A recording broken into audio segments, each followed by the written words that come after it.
the measured cosmos. The night sky appears silent, but it is filled with time.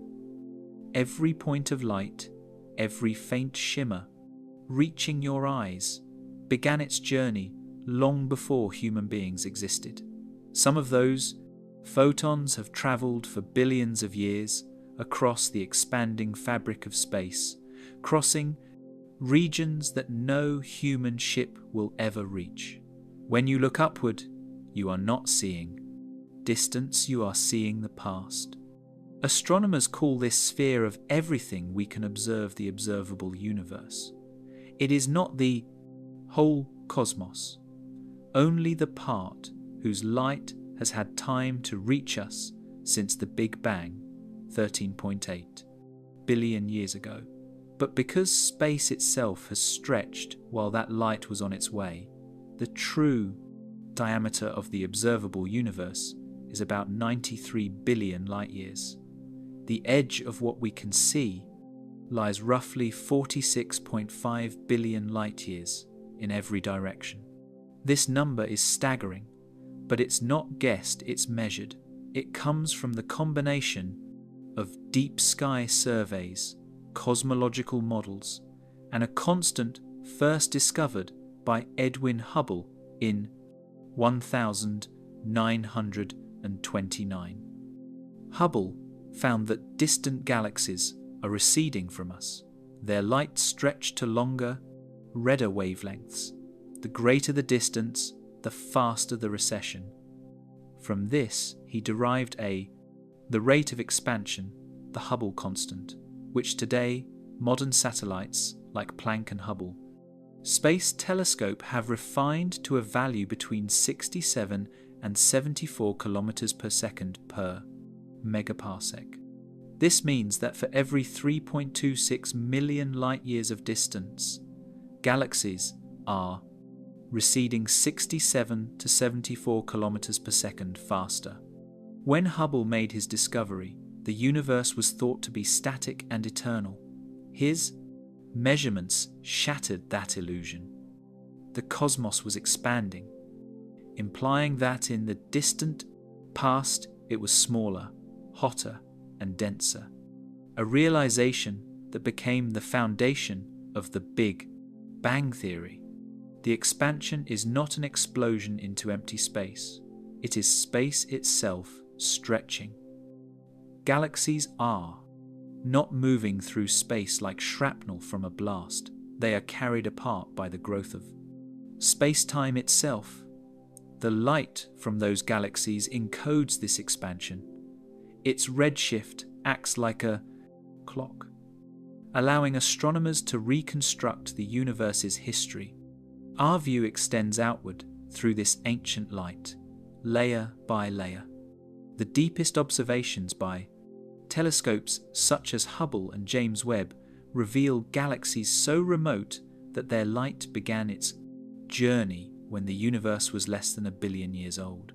Counting them, extrapolating from tiny visible regions like the Hubble Ultra Deep Field, astronomers estimate that there are about 2 trillion galaxies within the observable universe. Each of those galaxies contains hundreds of billions of stars and likely even more planets. Beyond those galaxies lies not darkness, but the faint uniform glow of the cosmic microwave. Background: the oldest light we can see, a relic from a time before stars, discovered accidentally in 1964 by Arno Penzias and Robert Wilson. This radiation is a snapshot of the universe when it was just 380,000 years old. It fills all of space at a temperature of 2.725 Kelvin, only a few degrees above absolute zero. The small variations in its temperature measured later with the COBE satellite in 1989, WMAP in 2003, and Planck between 2013 and 2018 reveal the seeds of cosmic structure, the tiny density ripples that would one day grow into galaxies and clusters. The observable universe is therefore not a physical edge or a wall, but a horizon of time. Beyond it, light has simply not yet arrived. It is a limit imposed by the finite speed of light, 299,792 kilometers per second, and the finite age of the cosmos. Every year that passes, the observable universe grows by about 1 light-year in radius, because new light from more distant regions finally reaches us. Yet paradoxically, because space continues to expand, the galaxies that emitted that light may now lie far beyond our reach. When we measure the sky, we measure not just where things are, but when. The cosmic map is not drawn on distance alone, it is drawn on time's expanding canvas. The nearest stars shine from the past of a few years, the most distant quasars from a past older than the Milky Way itself.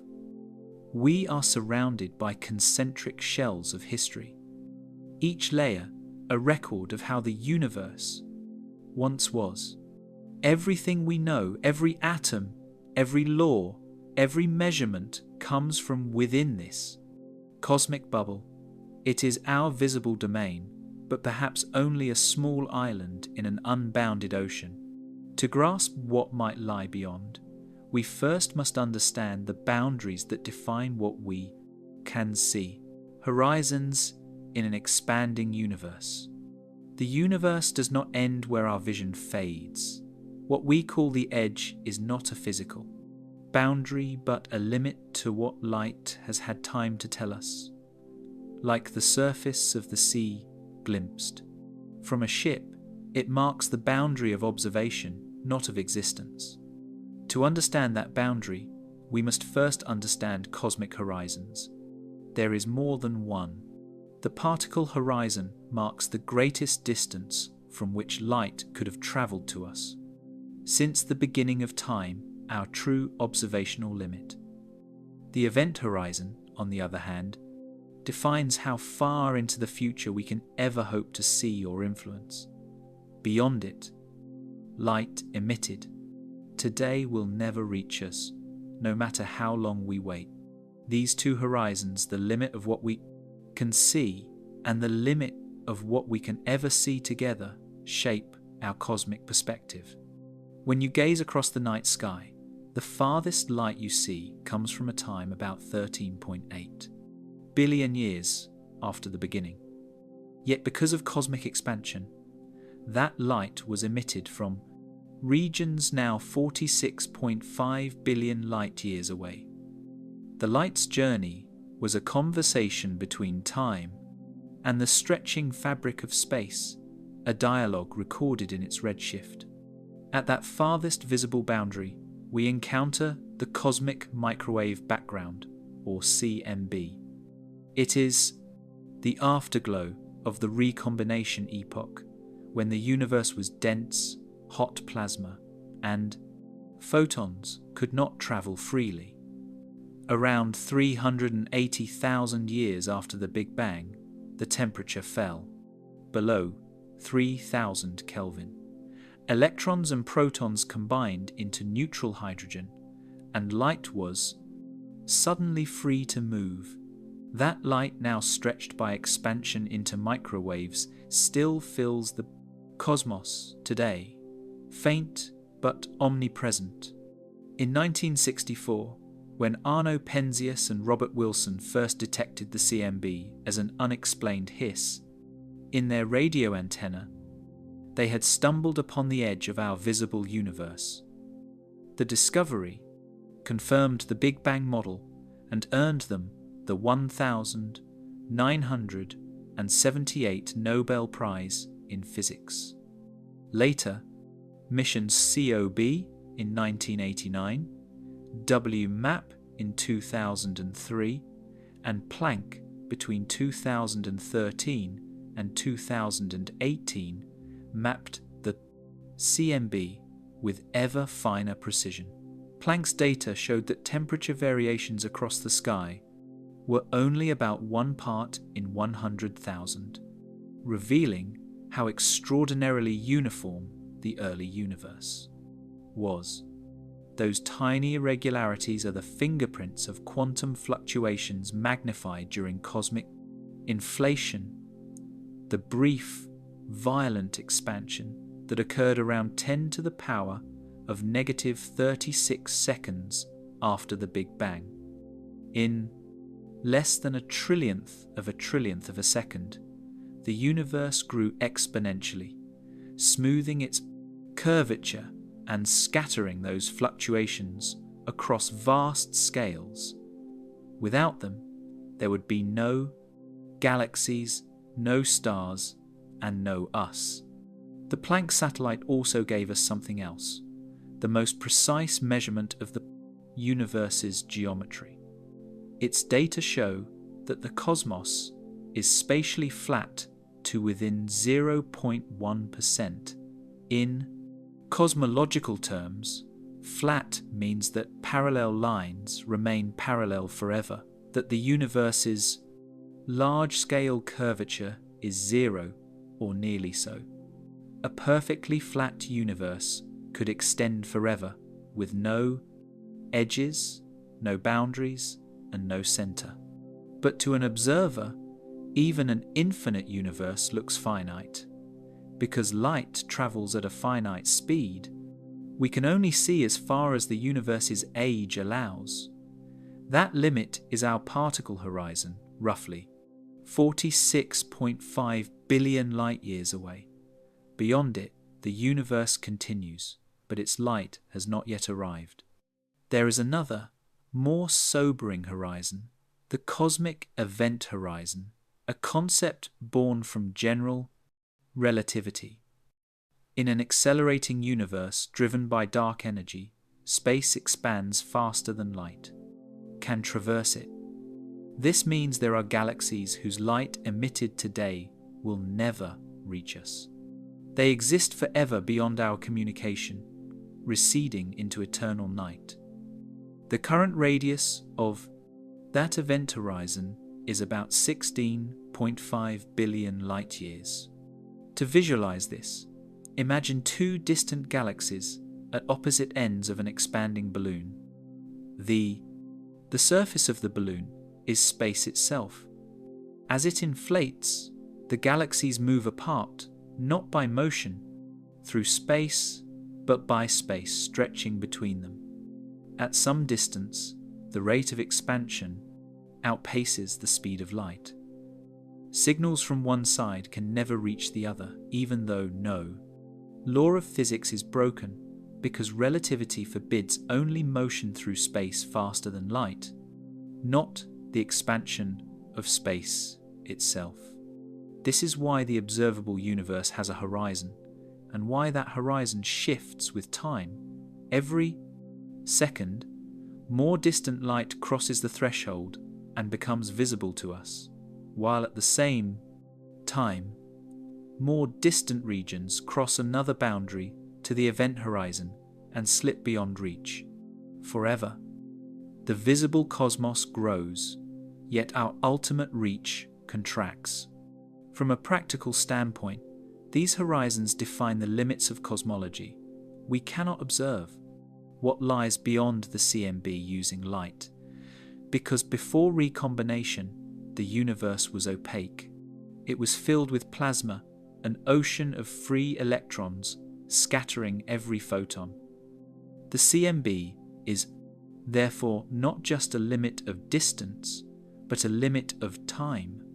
Beyond it lies the cosmic dark age, a period that can be explored only indirectly through theoretical models or through messengers that interact more weakly than light, neutrinos, or perhaps gravitational waves from the first instance of creation. In 2015, LIGO detected gravitational waves for the first time, ripples in space-time itself. In principle, a future observatory sensitive enough could detect primordial gravitational waves from the inflationary epoch, giving us a window into times far earlier than the CMB, into the first 10 to the power of negative 35 seconds of existence. But for now, those signals remain hidden in the noise, faint beyond our reach. The edge we see, then, is a mirage shaped by the laws of physics and the limitations of perception. It is not a wall surrounding the universe, but the outermost layer of what light allows us to witness. Beyond it, the cosmos continues, unseen but governed by the same laws that shape our own corner of space and time. If the universe is infinite, then every observer anywhere would see their own horizon, centered around themselves, each one their own observable bubble floating in an endless sea. There is no single edge, no border to reality, only countless horizons defined by time and light. And so, when we speak of the edge of the universe, we are really speaking of our edge of what the cosmos allows us in this moment to know. What the cosmic edge looks like. When we look far enough into space, we look into time so deep that galaxies vanish and the universe turns into a glowing fog.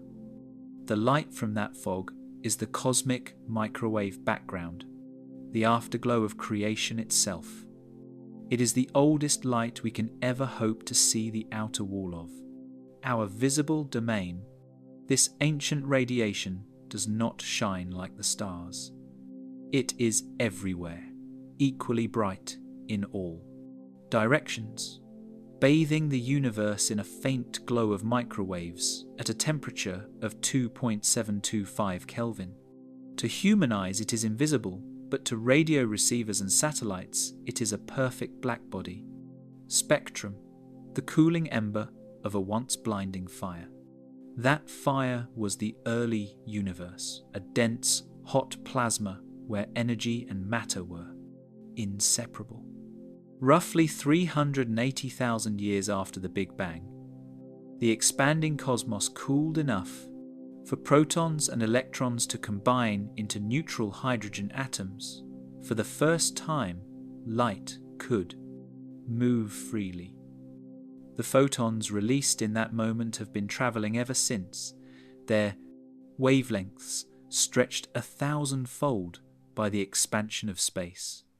This event is called recombination, and its aftermath is what we observe today as the CMB.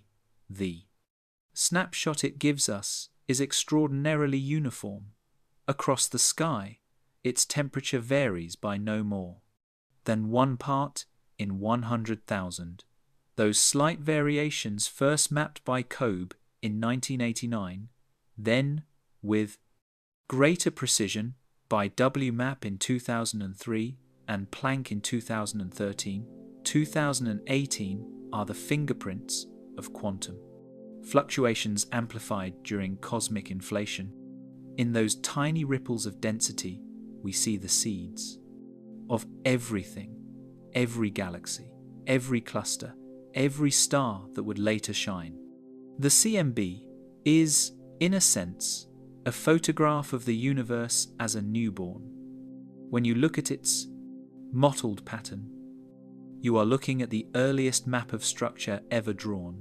Bright regions mark slightly denser pockets where gravity would later pull matter together to form galaxies. Darker regions mark slightly thinner voids where matter would flow away from those faint imbalances.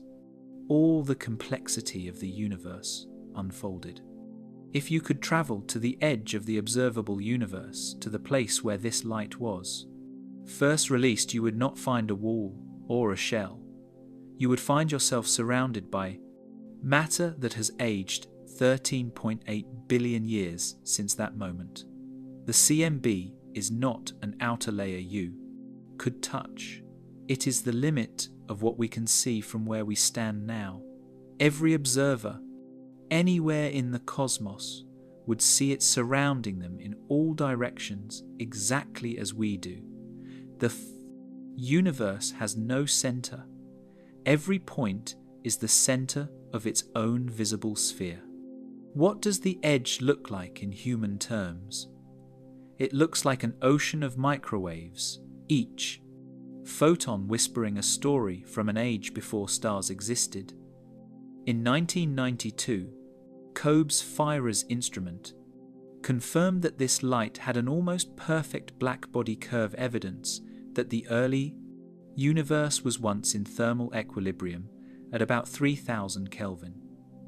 At that time, the universe was only about 100,000 light-years across, and its average density was about 1 billion kilograms per cubic meter, a trillion times denser than it is today. Over billions of years, that dense plasma expanded and cooled. Space grew by a factor of roughly 1,100 since recombination, stretching those 3000 Kelvin photons into microwaves of a few millimeters in wavelength.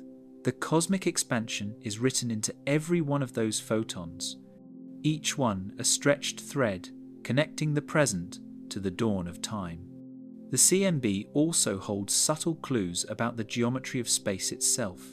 By measuring the apparent size of the temperature fluctuations on the sky, scientists can test whether the universe is flat, open, or closed. A flat universe, like an infinite sheet, would produce fluctuation patterns of a specific angular size, about 1 degree on the sky. Planck's data confirmed precisely that, implying that the universe's curvature is so close to zero that if it is curved at all, its radius of curvature must be at least 250 times larger than the observable universe. In other words, space may be vast beyond imagining, effectively infinite to us. The CMB also reveals that the universe's composition is not what common sense would expect. Only about 4.9% of its total energy content is ordinary matter, the atoms that make stars, planets, and life. About 26.8% is dark matter, an invisible mass that tugs gravitationally but does not emit light. The remaining 68.3% is dark energy, a mysterious pressure that drives the universe's accelerating expansion. These numbers are not guesses. They come from fitting Planck's CMB data to the equations of general relativity and the LLCDM, model the standard cosmological framework. So, when we say we see the edge of the universe, what we truly see is the first moment light could move freely. It is a picture frozen in time, not a border in space. Beyond that, the universe existed dense, opaque, unknowable to photons. To peer deeper, we must look with different messengers. Cosmologists are now searching for the cosmic neutrino background predicted to have formed about 1 second after the Big Bang, when the universe was still 1 billion degrees hot. These relic neutrinos would fill space even more uniformly than the CMB, but because they interact so weakly, detecting them directly remains beyond current technology. Similarly, primordial gravitational waves ripples in space-time from the first instance of inflation could reveal what happened even earlier, in the first 10 to the power of negative 35 seconds. If we ever detect them, we would glimpse the universe before light itself existed. For now, the CMB remains our ultimate wall of sight, the luminous fossil of creation. It is the universe's first memory and our last visible frontier. Every image we have of the cosmos, every deep field, every map of galaxies and clusters, floats within this spherical boundary. The edge of the visible universe is not the end of space, but the beginning of time, the place where our story first becomes visible. How space itself grows. It is easy to imagine the universe expanding, like an explosion matter flung outward from some central point into pre-existing emptiness. But that image is wrong. The expansion of the universe has no center, no outside, no place where it began. It is not matter moving through space. It is space itself growing, carrying matter along with it, like raisins embedded in rising dough. This idea first appeared in the mathematics of Albert Einstein's general theory of relativity, published in 1915. When Einstein applied his equations to the entire cosmos, he found that space could not remain static. Gravity would make it contract. To hold the universe still, he added a cosmological constant, a kind of repulsive term to counterbalance gravity. But when Edwin Hubble discovered cosmic expansion in 1929, Einstein called that constant his greatest mistake. The universe did not need to be propped up. It was already expanding on its own. The speed of this expansion is set by the Hubble parameter, which changes over time. Today, its value is about 70 kilometers per second per megaparsec, meaning that two galaxies, separated by 3.26 million light-years, move away from each other about 70 kilometers per second faster for every additional megaparsec of distance. But in the early universe, that number was far higher. At first, expansion slowed because of gravity pulling matter together. Later, about 5 billion years ago, a mysterious force called dark energy began to dominate, causing the expansion to accelerate again.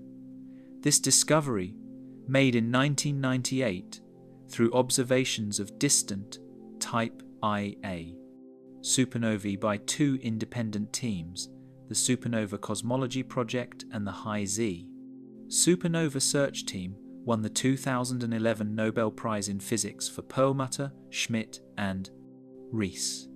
Yet the story of expansion begins long before that, according to modern cosmology, right after the Big Bang. The universe underwent a brief but extraordinary phase known as cosmic inflation. Proposed by Alan Guth in 1981, inflation solved several mysteries of the Big Bang model. Why the universe appears flat, why it looks the same in every direction, and why it contains so few magnetic monopoles, hypothetical relics that theory once predicted in abundance. Inflation suggests that in the first 10 to the power of negative 36 seconds after the Big Bang, the universe expanded exponentially, doubling in size again and again in a tiny fraction of a second. By the time inflation ended, it had grown from a quantum scale speck to something perhaps 10 to the power of 26 times larger, smoothing out curvature and distributing matter evenly. Tiny quantum fluctuations during that process became the seeds of all later structure, the faint ripples we now see imprinted on the cosmic microwave background. After inflation ended, the universe continued to expand more gently, filled with hot plasma on the next 380,000 years. As it cooled, light finally broke free, giving rise to the CMB. Then, after hundreds of millions of years, gravity gathered matter into the first stars, lighting up the cosmos. Those stars formed galaxies, which grouped into clusters, which spread across vast filaments. Spanning hundreds of millions of light-years, the cosmic web Expansion defines that web. Every megaparsec of space between clusters grows larger with time. But galaxies bound together by gravity, like those in our local group, including the Milky Way and Andromeda, remain together. Their gravity overwhelms expansion on small scales. That is why galaxies do not expand, and neither do solar systems or atoms or you. Expansion acts only on the grandest scales, in the space between galaxy clusters. One of the most misunderstood facts in cosmology is that expansion can make galaxies move away from us faster than the speed of light. This does not violate relativity, because relativity, it forbids faster than light motion through space, not faster than light separation caused by space. Expanding. A galaxy 15 billion light-years away recedes at about 1.1 times the speed of light. We can still see it today because the light it emitted long ago is only now arriving, but new light emitted now will never reach us. It is already beyond our event horizon. The mathematics of this process come from the Friedmann equations, derived independently by Alexander Friedmann in 1922 and Georges Lemaître in 1927. These equations describe how the universe's expansion rate depends on its energy, content matter, radiation, and dark energy, and its curvature. Observations show that the universe's density is remarkably close to the critical value that makes space flat, corresponding to a total energy density of about 9.5 times, 10 to the power of negative 27 kilograms per cubic meter, roughly 6 hydrogen atoms per cubic meter. Every point in the universe is expanding away from every other point, yet no point is the center. The observable universe is a sphere only from our perspective to someone in a galaxy billions of light years away. Their observable sphere would look the same. The expansion does not carry matter outward from a common origin, but stretches the entire fabric evenly.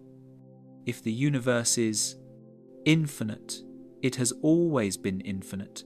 Only the scale of everything within it changes. The rate of this expansion, known as the scale factor, has increased by about a factor of 1,100 since the time of recombination. Over cosmic time, the scale factor acts like the heartbeat of the universe, encoding its evolution in a single curve. By tracing it, cosmologists reconstruct the universe's history: radiation domination in the first 47,000 years, matter domination for the next several billion, and dark energy domination from roughly 5 billion years ago onward. The discovery of dark energy was a shock. It suggested that not only is the universe expanding, but that expansion is accelerating.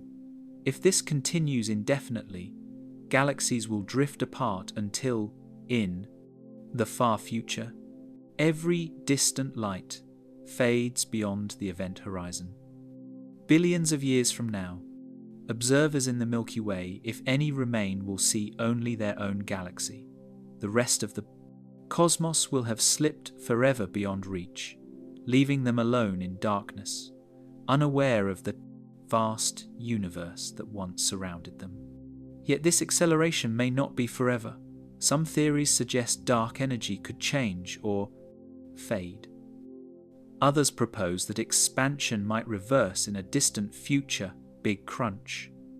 Still others predict a big rip where expansion eventually tears apart galaxies, stars, and even atoms. Each scenario depends on the nature of dark energy, a mystery we have only begun to explore. To measure it, astronomers use cosmic probes, supernovae, baryon acoustic oscillations, CMB, data, and gravitational lensing. Together, these observations form a coherent picture of an expanding universe governed by dark energy and cold dark matter, a model known as LCDM. It is the most successful description of the cosmos yet, accounting for everything from the birth of the CMB to the motion of galaxies billions of light years away. So when we say the universe is expanding, we mean that the very metric of space, the distance between any two unbound points, is increasing. Space is not empty, it is dynamic, elastic, capable of growth. The galaxies are beads on a stretching thread. Their recession is not flight but participation in a grand, continuous unfolding. The tapestry of the cosmos is still being woven. Every second, new space comes into being between the galaxies. Every photon traveling through that expanding fabric carries a record of its stretching, its wavelength lengthened by the growth of the universe itself. The night sky is full of this music of expansion, its rhythm written in the shifting colour of light. The question that follows is both simple and profound. If space can expand forever, does it go on without end?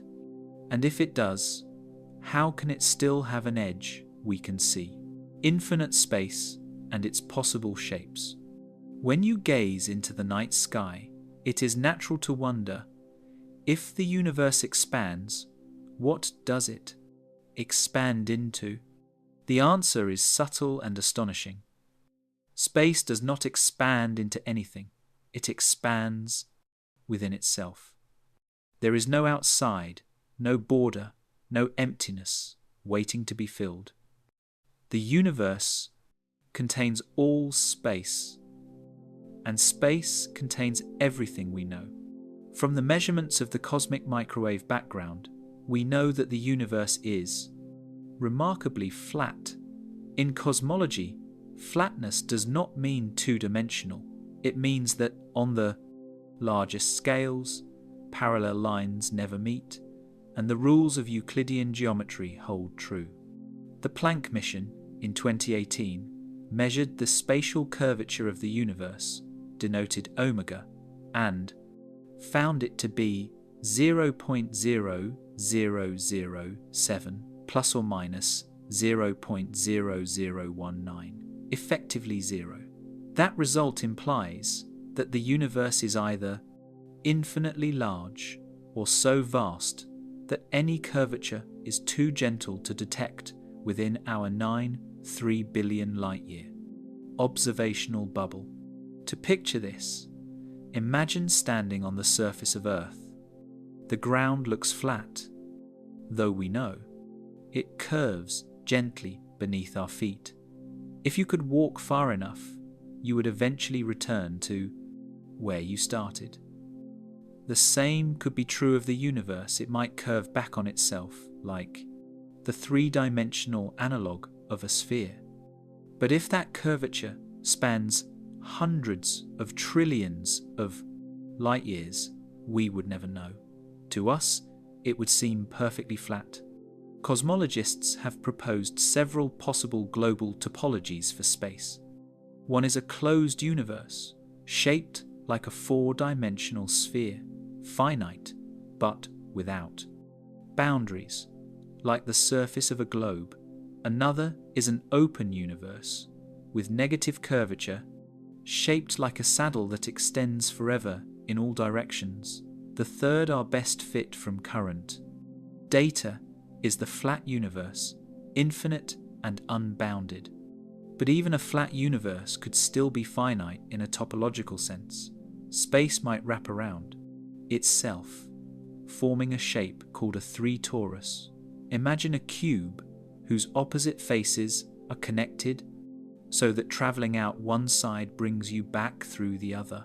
In such a universe, you could, in principle, see multiple images of the same galaxy appearing at different points in the sky. There, light looping around the cosmos. The WMAP and Planck missions searched for this by looking for matched circles repeating, patterns in the CMB where the light from the same region might have travelled different routes to reach us. So far, no such pattern has been found, suggesting that if space does wrap around, its scale is far larger than our visible horizon. The implications are profound. If the universe is truly flat and infinite, then there are no edges, no centre, and no outside. The Big Bang was not an explosion from a point into emptiness. It happened everywhere at once, in every region of space, including the one you now occupy. Every observer in every galaxy sees themselves at the centre of expansion, because expansion happens between all points, simultaneously. An infinite cosmos raises strange consequences. In a space that extends without limit, every possible configuration of matter should occur somewhere. There would be another region of space, unimaginably far away, where the atoms of another person arranged themselves exactly as yours are now a cosmic doppelganger. The distances between such repetitions would be mind-bending. According to one estimate by cosmologist Max Tegmark, if the universe is infinite and random on large scales, the nearest identical copy of you might be about 10 to the power of 1029 meters, away a number so vast that it dwarfs even the concept of distance itself. Yet infinity may not be the only answer. Some models suggest that the universe could be closed, looping back on itself like a cosmic hypersphere. In this case, if you travelled far enough in one direction, you would eventually return to your starting point, though from a different epoch in time, in a closed universe. The total volume is finite, but without boundaries, there is no outside to fall off. Einstein himself considered this possibility in 1917, proposing a static, closed universe of finite size. Later, observations of expansion rendered that model obsolete, but the underlying geometry remains possible. A closed universe would eventually halt its expansion and recollapse in a big crunch. A flat or open universe, on the other hand, will expand forever. Today, with the dominance of dark energy, a closed model seems unlikely, but not ruled out. The BOSS survey, Baryon Oscillation Spectroscopic Survey, in 2014, and Planck's final data release in 2018 together suggest a curvature so small that if the universe is curved, its radius must be at least 250 times the radius of the observable universe. That means even if space does bend, the curvature would be imperceptible on any scale we could ever measure. But geometry alone does not settle the question. Space could be flat and infinite, or flat and finite but multiply connected. It could even have exotic shapes that defy simple visualization spaces that twist, fold, or link like knots in higher dimensions. The language of mathematics allows such forms. Whether nature uses them is still unknown. The observable universe gives us only one patch of this grand design, a single cosmic volume. We cannot see beyond our horizon, so we cannot know whether space continues forever or eventually closes upon itself. The question remains open not because it lacks answers, but because the answers lie beyond what light can bring us. And yet, even from this small vantage, we can infer something remarkable. The cosmos is larger, smoother, and more symmetrical than any ancient imagination ever dared to dream. It stretches beyond the reach of light, beyond the reach of even our equations, and yet it feels consistent, governed everywhere by the same physical laws. The universe may be infinite, but it is not chaotic. Its shape, whatever it truly is, obeys a deep coherence, a logic written into the fabric of existence. Whether space loops back on itself or extends endlessly, whether its curvature is positive, negative, or none at all, the laws of physics seem to apply equally in every corner. So when we speak of the universe's edge, we are really confronting the edge of knowledge. The cosmos may have no walls, no bounds, and no outside-only limits to our understanding. The geometry of reality stretches beyond what we can see, but within what we can imagine, beyond our bubble. The story of the cosmos may not end with our universe. The equations that describe the beginning of time do not forbid others, perhaps infinite others, each born with different laws, different histories, and different fates. The idea is no longer only a thought experiment, it is a mathematical consequence of theories that already explain the world we see. When Alan Guth proposed cosmic inflation in 1981, he solved several mysteries of the Big Bang. Why the universe looks the same in every direction, why it appears flat, and why it contains no relic magnetic monopoles. But his model also opened a door to something larger. Inflation, according to further work by André Linde, Paul Steinhardt, and others, may never end, everywhere at once. In the version known as eternal inflation, space is a restless, self-replicating field. Tiny regions of it stop inflating and cool, forming bubble universes like ours. But the space between those bubbles keeps inflating faster and faster, pushing them apart forever. Each bubble becomes its own universe, isolated by an ever-growing gulf of inflating space. The process never stops. New universes continue to appear endlessly, a cosmic foam of creation without limit. Our observable cosmos, everything within 46.5 billion light-years, would be only one bubble, among perhaps an infinite number, each with its own laws of physics. Inside one bubble, electrons might weigh what ours do. In another, they might not exist at all. The speed of light, the strength of gravity, the value of the cosmological constant all could differ from one universe to another. This is not fantasy. It follows naturally from the mathematics of inflation combined with quantum field theory. In quantum physics, energy fields fluctuate constantly, even in apparent emptiness. During inflation, such fluctuations can push regions of space to continue expanding while others stop. Each new bubble inherits a slightly different set of physical constants from the quantum fluctuations that birthed it. In 1983, André Linde formalized this as the chaotic inflation model, showing that once inflation begins, it never fully ends. Space as a whole becomes infinite and eternally producing new.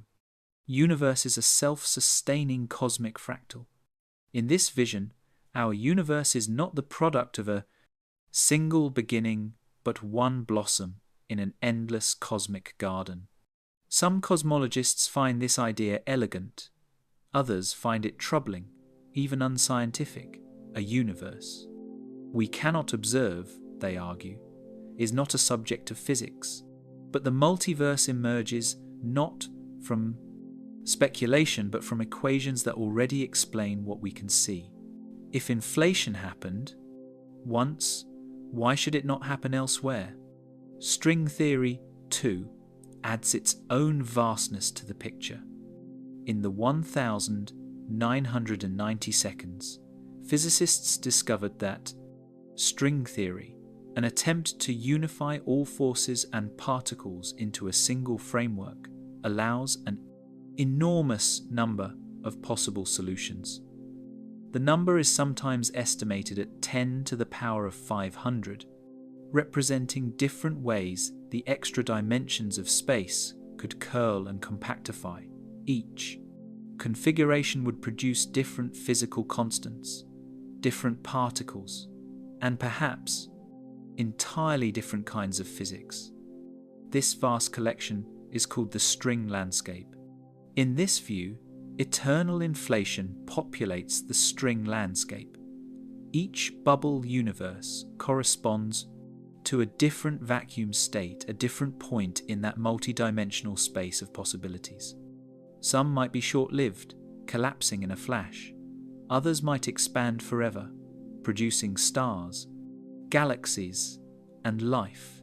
Ours might simply be one of the rare universes where the physical constants allow complexity to emerge, a tiny habitable island in an infinite sea of sterile worlds.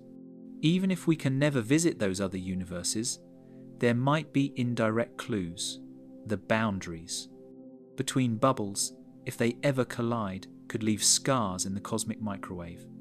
Background, subtle circular patterns, or temperature anomalies. Teams studying data from WMAP and Planck have searched for such signs. A few regions, like the cold spot in the southern sky, have stirred speculation, though none are yet conclusive. If such evidence were ever found, it would mark one of the greatest discoveries in science, proof that our universe is not alone. There are other kinds of multiverse too, ideas born not of inflation but of quantum mechanics itself. In 1957, Hugh Everett III proposed the many worlds interpretation of quantum physics. In this view, the universe does not choose one outcome when a quantum event occurs. It realizes all outcomes, each in its own branching world. Every decision, every measurement, every flicker of possibility generates a new parallel reality. The many worlds interpretation is not the same as the cosmological multiverse, but the two are sometimes connected. In some formulations of quantum cosmology, the universe's wave function includes all possible histories, and in an inflationary background, each bubble could correspond to one of those histories becoming real. In Max Tegmark's classification, there are 4 levels of multiverse. Level I, regions beyond our observable horizon in the same physical space. Level 2, other bubble universes with different physical constants born from eternal inflation. Level 3, quantum many worlds, branching with every event. Level 4, universes governed by entirely different mathematical structures, universes, where the laws themselves differ. Each level extends the concept of reality a step further. None of them contradict what we already know. They simply push it to its logical extreme. Whether nature truly realizes any of these remains an open question. Even if the multiverse exists, it is unlikely we will ever contact another universe. The inflationary space between bubbles expands faster than light. Their boundaries recede eternally. But the idea changes how we think about our own existence. If there are countless universes, each with random laws, it may not be coincidence that we live in one that allows life. This is sometimes called the anthropic principle, not as a statement of purpose, but of probability. Life can only ask questions in places where the answers make it possible. In this grand view, Our universe is one note in a cosmic symphony, a single vibration in an infinite score. Each universe contributes to the total harmony of existence. Whether or not its melody ever reaches our ears, and yet from within our bubble, we can still read the echoes of that greater structure. The same mathematics that predicts a multiverse also gives us the patterns in the CMB, the distribution of galaxies, and the laws that govern matter and energy here at home. We may be unable to see beyond our cosmic horizon, but the horizon itself may be evidence that something larger continues beyond it. If inflation truly never ends, then creation itself is infinite. Space forever gives birth to space. Universes bloom and fade like sparks in an eternal storm, and our tiny island of stars is one spark among uncounted others, each carrying its own light into the endless dark, what we can never see. There are boundaries in nature that no telescope, no spacecraft, no imagination can cross. They are not walls of matter, but walls of principle, the unbreakable limit set by physics itself. When we peer into the darkness beyond the galaxies, we are already reaching the edge of knowable reality. The light we see from the most distant quasars began its journey more than 13 billion years ago, when the universe was young. Beyond that, there is only the faint afterglow of the cosmic microwave background, and beyond that, no light at all. The universe was opaque. Before 380,000 years after the Big Bang, a plasma so dense that photons could not travel. This is the cosmic photosphere, the surface of last scattering, beyond which light cannot carry information. Even if we built a telescope larger than the Earth, even if we waited for eternity, no, new photons from before that time would reach us. The light simply does not exist. To see earlier than that, we must imagine other messengers, particles and waves that interact more faintly with matter. One is the cosmic neutrino background, formed about 1 second after the Big Bang, when the universe cooled to around 10 billion Kelvin. Trillions of these neutrinos pass through every square centimetre of your body each second, remnants of the universe's first heartbeat. Detecting them directly is beyond our current reach, though experiments such as Ptolemy and Katrin may one day sense their faint fingerprints. Another messenger could be gravitational waves, ripples in the fabric of space-time itself. The LIGO and Virgo observatories first detected them in 2015, emitted by merging black holes a billion light-years away. But if we could detect gravitational waves at much lower frequencies, waves from the first fractions of a second after the Big Bang, we could see beyond the opaque plasma into the very birth of space and time. Projects like LISA, the laser, interferometer space antenna planned for the 2030 seconds may bring us closer to that goal. But even those breakthroughs would not reveal the entire cosmos. The greatest limit of all is the cosmic event horizon, the distance beyond which events today will never be observable. No matter how long we wait, because the expansion of the universe is accelerating, driven by dark energy. Galaxies beyond about 16.5 billion light-years are receding faster than light. The light they emit now will never reach us. This is not a technological problem. It is a structural one, a consequence of Einstein's general relativity. Space itself is stretching faster than light can cross it. As time passes, more galaxies will cross that horizon and vanish from view. In the far future, perhaps 100 billion years from Now, observers in the Milky Way, if any remain, will see only the stars of their own galaxy. All others will have faded beyond detection, their light stretched into invisibility by cosmic expansion. This future was first realized in the late 1990 seconds after the discovery of the universe's accelerating expansion. Astronomers like Adam Rees, Brian Schmidt, and Saul Perlmutter realized that dark energy would eventually isolate every galaxy, erasing the cosmic web from future skies. The night will grow emptier, not because stars die, but because the universe itself hides them. Even now, the light we see from the most distant galaxies carries both revelation and loss. It shows us how they once were, not how they are. Some may no longer exist.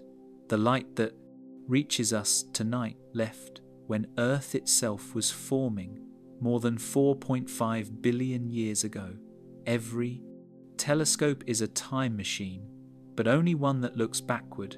There is no way to see the present of the distant cosmos, only its memory. And there are limits closer to home. Within black holes, gravity becomes so intense that not even light can escape. The boundary where escape becomes impossible is the event horizon, a perfect analogue to the cosmic one. Beyond it, the interior is forever hidden, its contents unknowable to the outside world. In the same way, the universe itself has an event horizon, a boundary in time and space, beyond which events are cut off from us forever. Information cannot travel faster than light, and light cannot outrun the expansion of space. This dual constraint defines the ultimate edge of observation. We can calculate what lies beyond, infer it from physics, but never see it. In this sense, the universe itself has regions permanently beyond communication, cosmic exile zones that no message, no signal, no light will ever reach. The James Webb Space Telescope, launched in 2021, has pushed our sight deeper into the past than ever before. It has imaged galaxies from less than 400 million years after the Big Bang, glowing red with ancient light. But even Webb is bounded by the horizon of time. No mirror, no lens can reach further, because there is no earlier light to gather. Beyond that, we rely on equations on the extrapolation of general relativity, quantum mechanics, and the cosmological principle. These tools let us infer conditions that can never be directly observed: the temperature, density, and curvature of the early universe, the behavior of inflation, the geometry of space-time beyond our bubble. But they are inferences, not images. They are the mathematics of imagination. Physicists sometimes speak of the cosmic light cone, the region of space-time that can influence or be influenced by us. Everything we will ever see or touch lies inside that cone. Everything outside is beyond forever. The edges of the light cone expand as time passes, but only to a limit. The event horizon defines the outermost boundary of causality. The cosmos continues beyond it, but for us, it is as if it were never there. This horizon defines the boundary between science and metaphysics. What lies beyond can be modelled but not measured. We can say what might exist but never verify it. And that is not failure. It is the structure of reality itself. The laws that make knowledge possible also set its limits. So when we speak of the edge of the universe, we are describing a frontier not of matter, but of information, the furthest place where the conversation between light and time can still reach us. Beyond that, silence begins. Not the silence of absence, but the silence of inaccessibility. And yet, that silence is not emptiness. Beyond every horizon lies more universe unseen, untouched, but as real as our own. The limit is not in the cosmos, it is in us. Cycles, folds, and alternate cosmologies. The story of the universe is often told as a single arc, a beginning, an expansion, and an eventual end. But what if the cosmos has no true beginning or end at all? What if creation and destruction are not opposites, but stages in an eternal rhythm?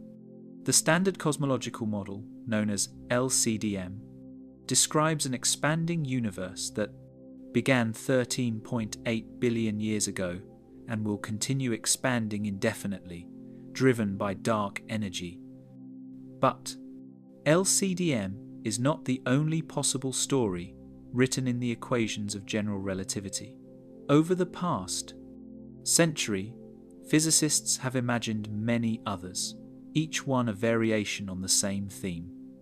How space, time, and energy dance together on the largest scale. In 1922, Alexander Friedmann derived solutions to Einstein's field equations showing that the universe could expand, contract, or oscillate depending on its total density. A dense universe might one day slow its expansion, halt, and collapse back inward, a closed universe ending in a big crunch. A less dense one might expand forever, an open universe, fading into a cold, empty eternity. For decades, cosmologists debated which fate awaited us. Then, in 1998, observations of distant supernovae revealed that expansion is not slowing, but accelerating. Dark energy had entered the story, and with it, a new set of possibilities. If dark energy remains constant, the simplest case, the universe will continue to expand exponentially. Galaxies will drift beyond sight. Stars will burn out. Black holes will evaporate. In about 10 to the power of 100 years, the cosmos will approach heat death, a state of near-perfect entropy where nothing more can happen. This is the Big Freeze, a universe not destroyed, but exhausted. If dark energy grows stronger over time, however, the outcome could be far more dramatic. In a model proposed by Robert Caldwell and colleagues in 2003, known as the Big Rip, the acceleration becomes so extreme that it eventually overcomes all other forces. First, galaxy. Clusters are torn apart. Then, galaxies themselves disintegrate. Stars and planets are ripped from their orbits. Finally, even atoms are pulled apart as the expansion rate exceeds the forces that bind them. If this model is correct, the end would come roughly 22 billion years from now, a universe, unraveling into pure, stretched vacuum. But not all cosmologists accept a final ending. Some suggest the universe may be cyclic, reborn endlessly in a sequence of expansions and contractions. This idea has deep roots. Ancient Hindu cosmology described a universe that breathes in and out across infinite ages. In modern physics, versions of this concept appear in the ekpyrotic and cyclic universe models proposed by Paul Steinhardt and Neil Turok in the early 2000s. In the ekpyrotic scenario, our universe is a three-dimensional brain, a membrane-like structure floating in a higher dimensional space. Occasionally, it collides with another brain, releasing immense energy that appears from within, as a Big Bang. After expansion, cooling, and eventual recollapse, the cycle repeats. Each collision begins a new universe, seeded with the structure of the last. In this view, the Big Bang was not the first moment of time, but the latest in an eternal sequence of cosmic bounces. Another cyclic concept comes from Sir Roger Penrose's conformal cyclic cosmology, CCC, proposed in 2010. Penrose argues that, in the far future, when all matter decays and black holes evaporate, the universe will become a smooth, empty sea of radiation. In such a state, without massive particles to define scale, time, and distance, lose their meaning. In that limit, the geometry of an infinite, cold universe becomes mathematically identical to that of an infinitesimal, hot one. The end of one universe thus becomes indistinguishable from the beginning of the next. Penrose even claimed to find possible evidence of this idea in concentric circles in the CMB, Hawking points, though the data remain controversial. Other speculative models propose alternate shapes of time itself. In loop quantum cosmology, space-time is quantized, built from discrete units. Instead of a singular Big Bang, the universe bounces when density reaches a critical maximum, avoiding the infinite curvature of A, singularity. This quantum bounce replaces the beginning with a transition, a bridge from a prior contracting universe to our expanding one. And then there are models that add dimensions beyond our own.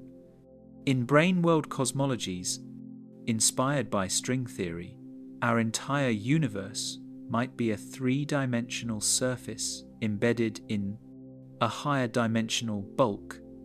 Gravity could leak between brains, explaining why it is weaker than the other fundamental forces. Collisions or interactions between brains could ignite new universes, or even alter the expansion of our own.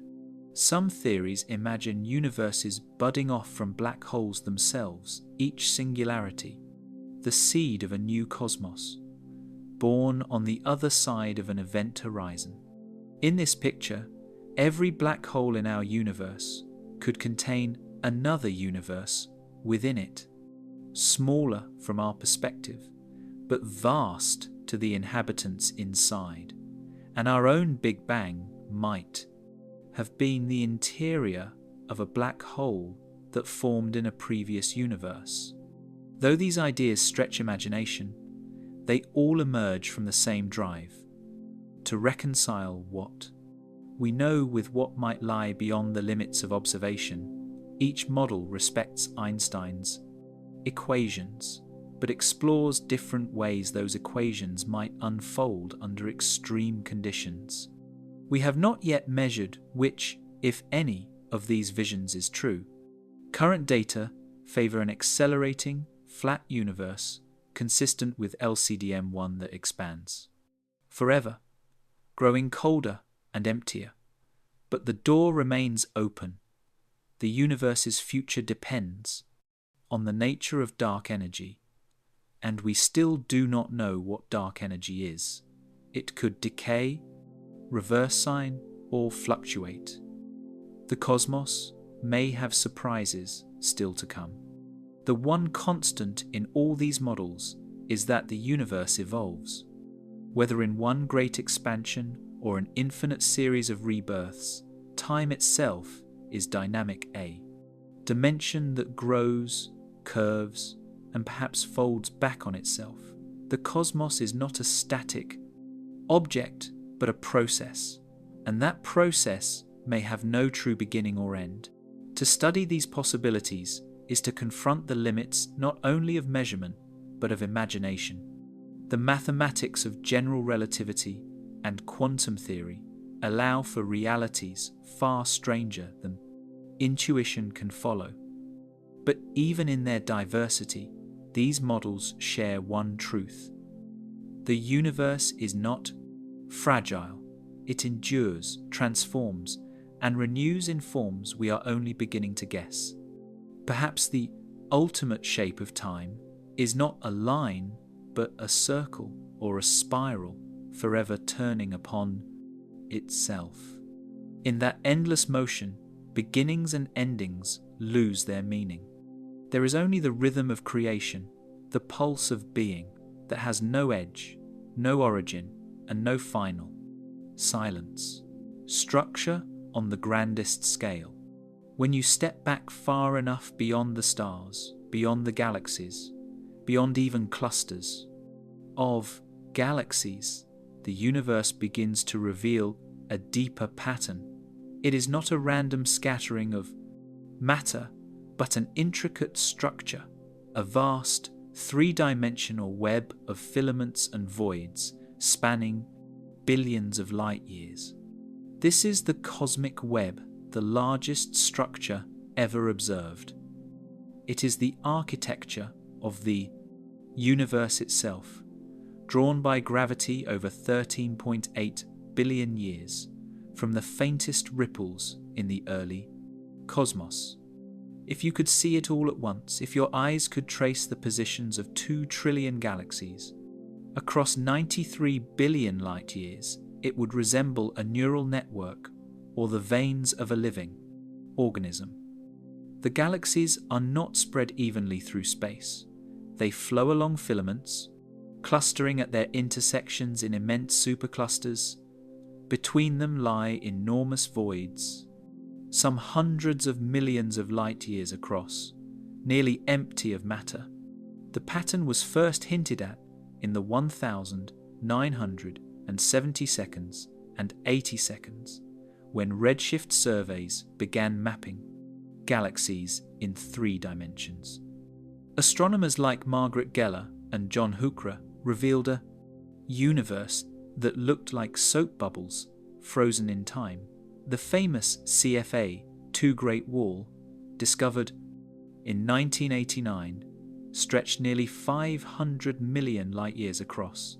Since then, surveys like the Sloan Digital Sky Survey, SDSS, 2DF Galaxy Redshift Survey, and, most recently, DESI, the Dark Energy Spectroscopic Instrument, have charted millions of galaxies, transforming our view of energy, the cosmic landscape. From this cartography of the cosmos emerged the picture we now know. Galaxies form along filaments of dark matter, the invisible framework that makes up about 85% of all matter in the universe. These filaments are the skeleton upon which luminous matter, gas, stars, galaxies has gathered. The web formed as gravity amplified the tiny density fluctuations imprinted in the cosmic microwave background.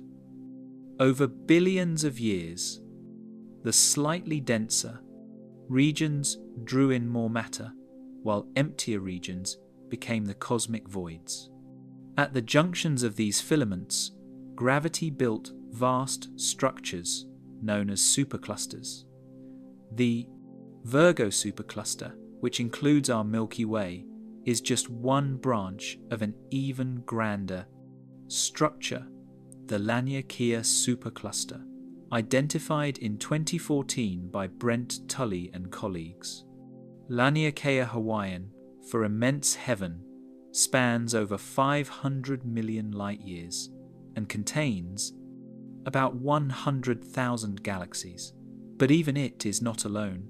Beyond lies the Hercules Corona Borealis Great Wall, discovered in 2013, the largest known structure in the observable universe, stretching an estimated 10 billion light-years end to end. To visualize these scales is almost impossible.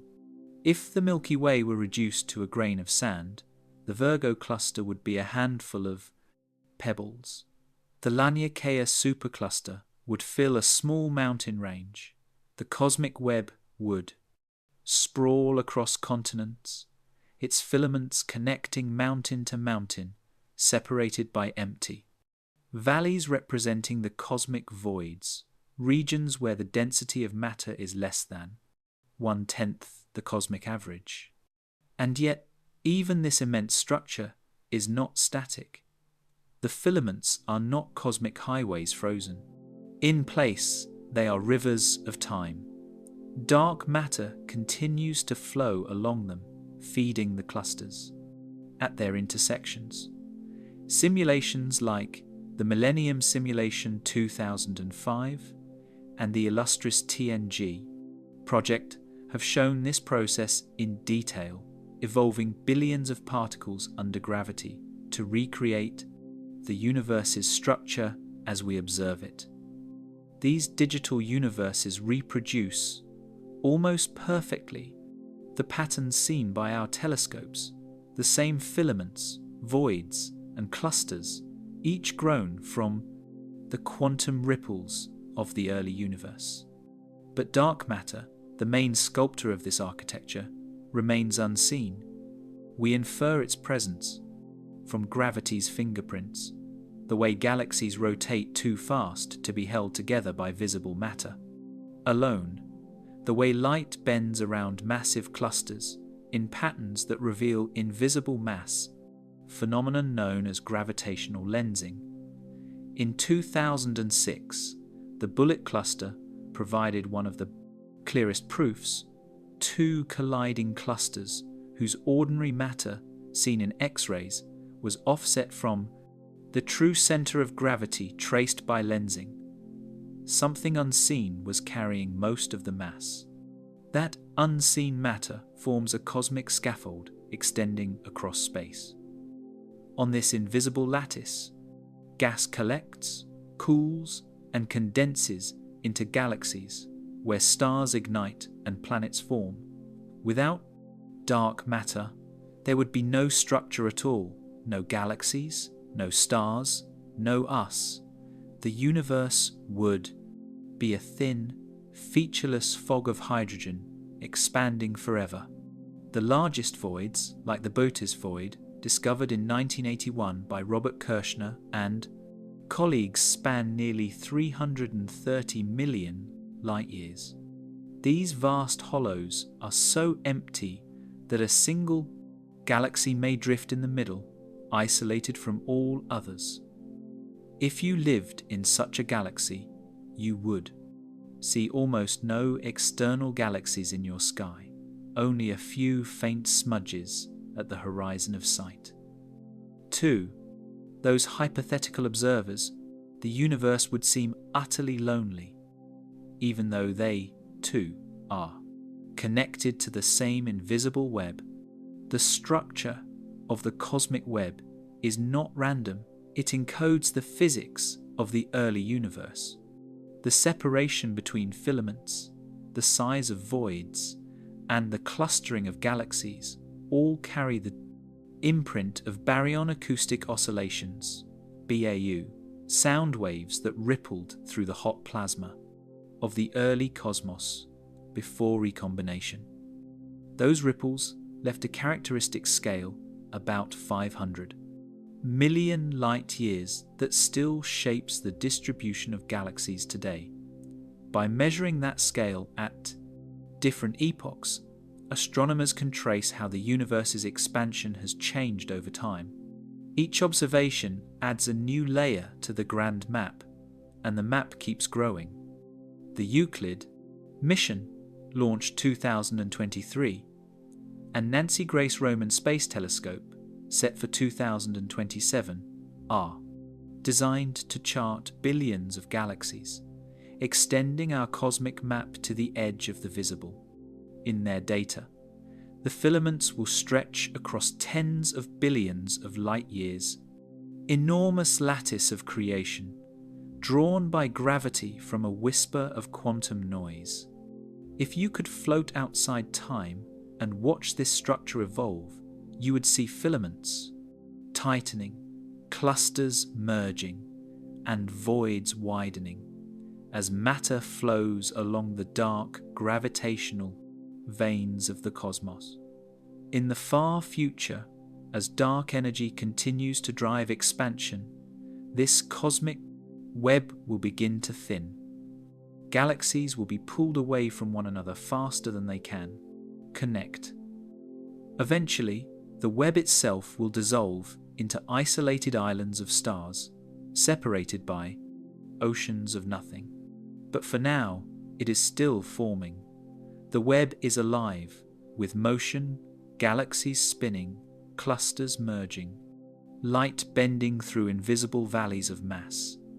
Every star, every planet, every atom in your body traces its lineage back through that web to the filament that birthed our galaxy, to the cold streams of dark matter that gathered hydrogen and lit the first suns. The universe is not chaos. It is a pattern written on a cosmic scale, a network vast beyond comprehension, yet governed by the same simple forces that bind atoms together. When we map the cosmic web, we are not merely tracing the shape of matter, we are mapping the shape of time itself, frozen in light, woven by gravity, illuminated by the faint, persistent glow of creation, the invisible architecture. The universe, you see the stars, nebulae, and galaxies glittering across the night, is only a faint shimmer on the surface of something far greater. Most of the matter in the cosmos cannot to be seen at all. It neither shines nor absorbs light. It reveals itself only through gravity's subtle pull. This unseen substance is called dark matter, and it is the invisible architecture upon which the entire universe is built. Our story with dark matter begins in the 1930 seconds with a Swiss astronomer named Fritz Zwicky. Studying the Coma cluster, a dense swarm of galaxies, he found that the galaxies were moving too fast to be held together by their visible mass. Something invisible, he concluded, must be, adding extra gravity Dunkelmaterie, as he called it in German. His calculations showed that there had to be at least 400 times more unseen mass than what the telescopes detected. Most of his colleagues dismissed the idea at the time, but Zwicky had glimpsed the first clue to one of cosmology's deepest mysteries. 4 decades later, Vera Rubin and Kent Ford provided the proof that changed everything. In the 1970 seconds, Rubin measured the rotation curves of spiral galaxies, plotting the speed of stars. At different distances from the center, according to Newtonian physics, stars farther from the center should orbit more slowly, much like planets in the solar system. But that wasn't what she found. The stars at the outer edges moved just as fast as those near the core. Something unseen was exerting gravitational pull, something extending far beyond the visible disk of stars. The mass of each galaxy was embedded in an enormous halo of dark matter, invisible but immense. Rubin's data made it clear. Most of the universe's matter was missing from view. Today, multiple lines of evidence confirm it. The cosmic microwave background, measured by WMAP and Planck, shows tiny temperature variations consistent with a universe made of roughly 5% ordinary matter, 27% dark matter, and 68% dark energy. The gravitational lensing of distant galaxies, the way their light bends around massive clusters, matches models only if dark matter is included. The growth of cosmic structure, too, requires its presence. Without dark matter's early gravitational clumping, the universe would never have had time to form galaxies by now. We can even see dark matter's fingerprints in collisions. In 2006, astronomers studied the Bullet Cluster, two galaxy clusters that had passed through to each other. X-ray images showed hot gas, the ordinary matter, lagging behind, slowed by friction. But gravitational lensing revealed that most of the mass had sailed ahead untouched. The visible matter and the gravitational mass had separated. This was direct, visual evidence for dark matter as a real, distinct component of the cosmos. Yet, despite its gravitational dominance, dark matter remains invisible to every telescope. It does not emit, reflect, or absorb light. Whatever it is, it interacts only weakly, if at all, with ordinary matter. What could such a substance be? Physicists have proposed several candidates. The leading possibilities are WIMPs, weakly, interacting massive particles predicted by theories like supersymmetry. These hypothetical particles would have masses between 10 and 1,000 times that of a proton and would interact through the weak nuclear force. If they exist, trillions pass through your body every second, ghost-like and unnoticed. Experiments such as Look Zeppelin, Xenont, and Panda X, massive underground detectors, buried beneath mountains or deep in mines, are searching for the faintest flicker of their presence, hoping one might collide with an atom and leave a trace of light. So far, no confirmed detection has been made, but each experiment pushes the limits of sensitivity further. Another contender is the axion, a lightweight particle first proposed in the 1970 seconds to solve a problem in quantum chromodynamics. If axions exist, they could form a cold, diffuse field, permeating all of space. Experiments like ADMX, Axion Dark Matter Experiment, and Haystack are tuning ultra-sensitive radio cavities to catch their faint conversion into photons under magnetic fields. There are also more exotic possibilities. Sterile neutrinos, heavier cousins of the neutrinos we know could make up the dark matter. Or perhaps it is something entirely new, like superfluid dark matter, behaving more like a quantum condensate on cosmic scales. Other ideas modify gravity itself. Modified Newtonian dynamics, MOND, proposed by Mordechai Milgram in 1983, suggests that Newton's laws change slightly at extremely low accelerations. Eliminating the need for dark matter, MOND can mimic galactic rotation curves, but struggles to explain cluster dynamics and the CMB. Most cosmologists therefore favour the particle hypothesis. In 2013, the Planck satellite provided the most precise measurements of the universe's composition. It showed that dark matter behaves as a cold, non-relativistic fluid, hence the name cold dark matter, CDM, and that this model, combined with dark energy, L, best fits all. Data. The result is the LCDM model, the current standard of cosmology.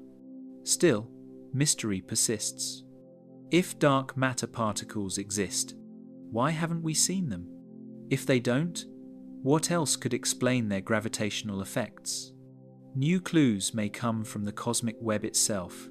Weak lensing surveys, like those from the Dark Energy Survey, DES and Euclid, map how light from distant galaxies is distorted by intervening mass.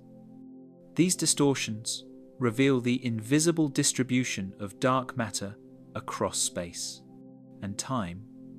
They show that dark matter formed the first filaments long before the first galaxies, and that it continues to guide the growth of cosmic structure even now.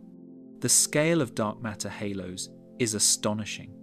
The halo enveloping the Milky Way extends over 200,000 light-years and outweighs all its stars by a factor of about 30. It is not uniform, it is rippled, clumped, and filled with subhalos that may host invisible dwarf galaxies. The Gaia satellite, mapping precise stellar motions, has found hints of such substructure, likely carved by ancient collisions with smaller halos. If we could see dark matter, the night sky would transform.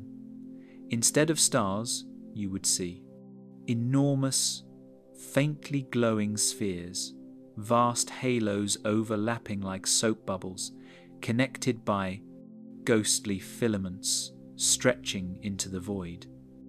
The stars would seem like dust motes floating in a vast, transparent ocean. Whatever dark matter is, it defines the architecture of reality. It sculpted galaxies, gathered the ingredients for stars and planets, and shaped the conditions that made life possible. Without it, the cosmos would be a featureless fog, no structure, no stars, no observers. The mystery of dark matter is not just about what the universe is made of, it's about how it built itself. Gravity alone could not have done this with visible matter alone. It needed a silent partner. Dark matter was that partner, the unseen hand that turned chaos into order, silence into structure, and energy into the galaxies we now call home. It remains one of the great unsolved puzzles of modern physics. Yet in that mystery lies possibility. The next particle discovered, the next detection made, could change not only our understanding of the cosmos but of matter itself. For now, we live in the glow of the visible, knowing that most of what is real is hidden, the force behind the great separation. In the late 20th century, cosmologists believed they were closing in on the universe's fate. Gravity, they thought, must eventually slow the cosmic expansion born in the Big Bang. The only question was, would it be enough to stop it entirely? To pull everything back into a final collapse, a big crunch? Or would the universe expand forever, gradually fading into cold silence? By the 1990 seconds, most expected the expansion to be slowing. The cosmos was ancient, its galaxies drifting apart, their mutual gravity locked in a cosmic tug-of-war. Measuring that, deceleration was supposed to be straightforward. Study the light of distant supernovae, stellar explosions so bright they can outshine entire galaxies and use them as cosmic mile markers. But when two independent teams, one led by Saul Perlmutter at Berkeley and another by Brian Schmidt and Adam Rees, looked into the deep sky in 1998, what they found changed cosmology forever. The expansion wasn't slowing down, it was speeding up. The discovery was as shocking as it was undeniable. The light from distant Type Ia supernovae was dimmer than expected, meaning those galaxies were farther away than gravity alone could explain. Something was driving them apart faster and faster. The universe was not winding down, it was accelerating. Whatever was causing this acceleration wasn't matter, it wasn't radiation, it wasn't anything we could see. To account for it, cosmologists resurrected a term once introduced and then abandoned by Einstein himself: the cosmological constant, symbolized by the Greek letter L. Lambda. Einstein had invented L in 1917 to stabilize a static universe, adding a repulsive energy to counter gravity.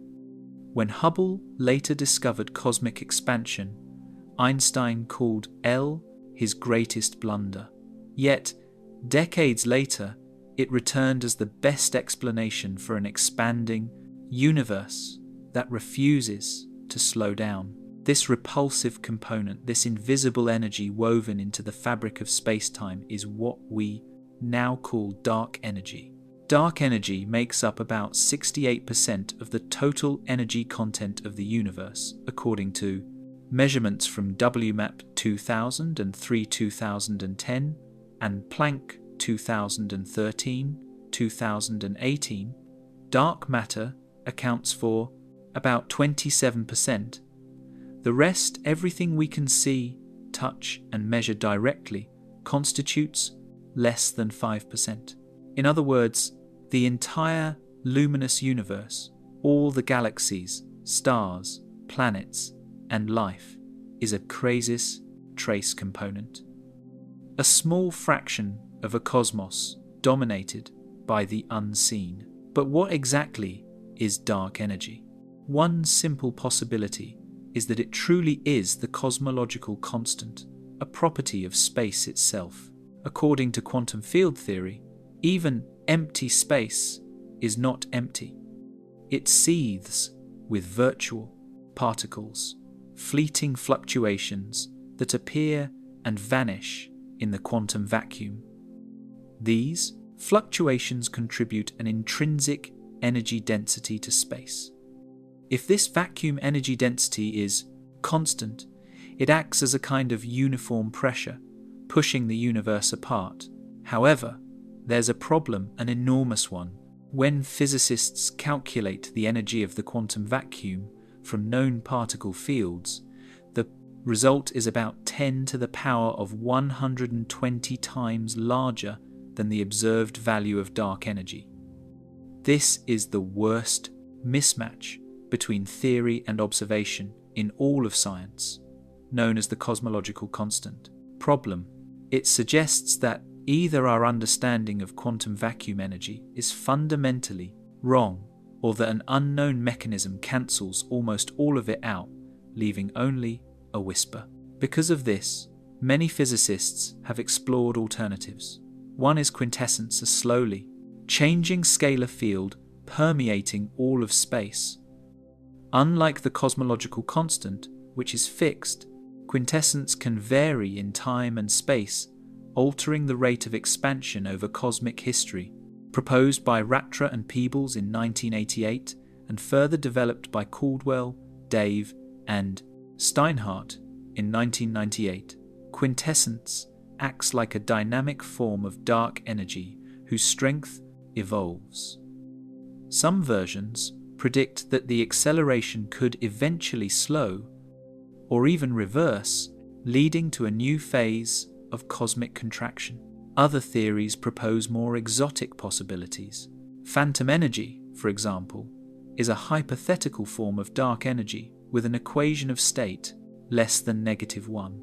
In this model, not only does expansion accelerate, it does so exponentially, tearing apart galaxies, stars, planets, and eventually atoms themselves in a catastrophic big rip.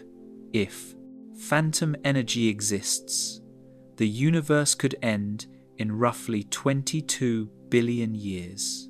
There are also models that modify gravity itself instead of adding new energy, FR gravity. Brain-world cosmologies and massive gravity theories all attempt to explain cosmic acceleration through subtle changes to Einstein's general relativity.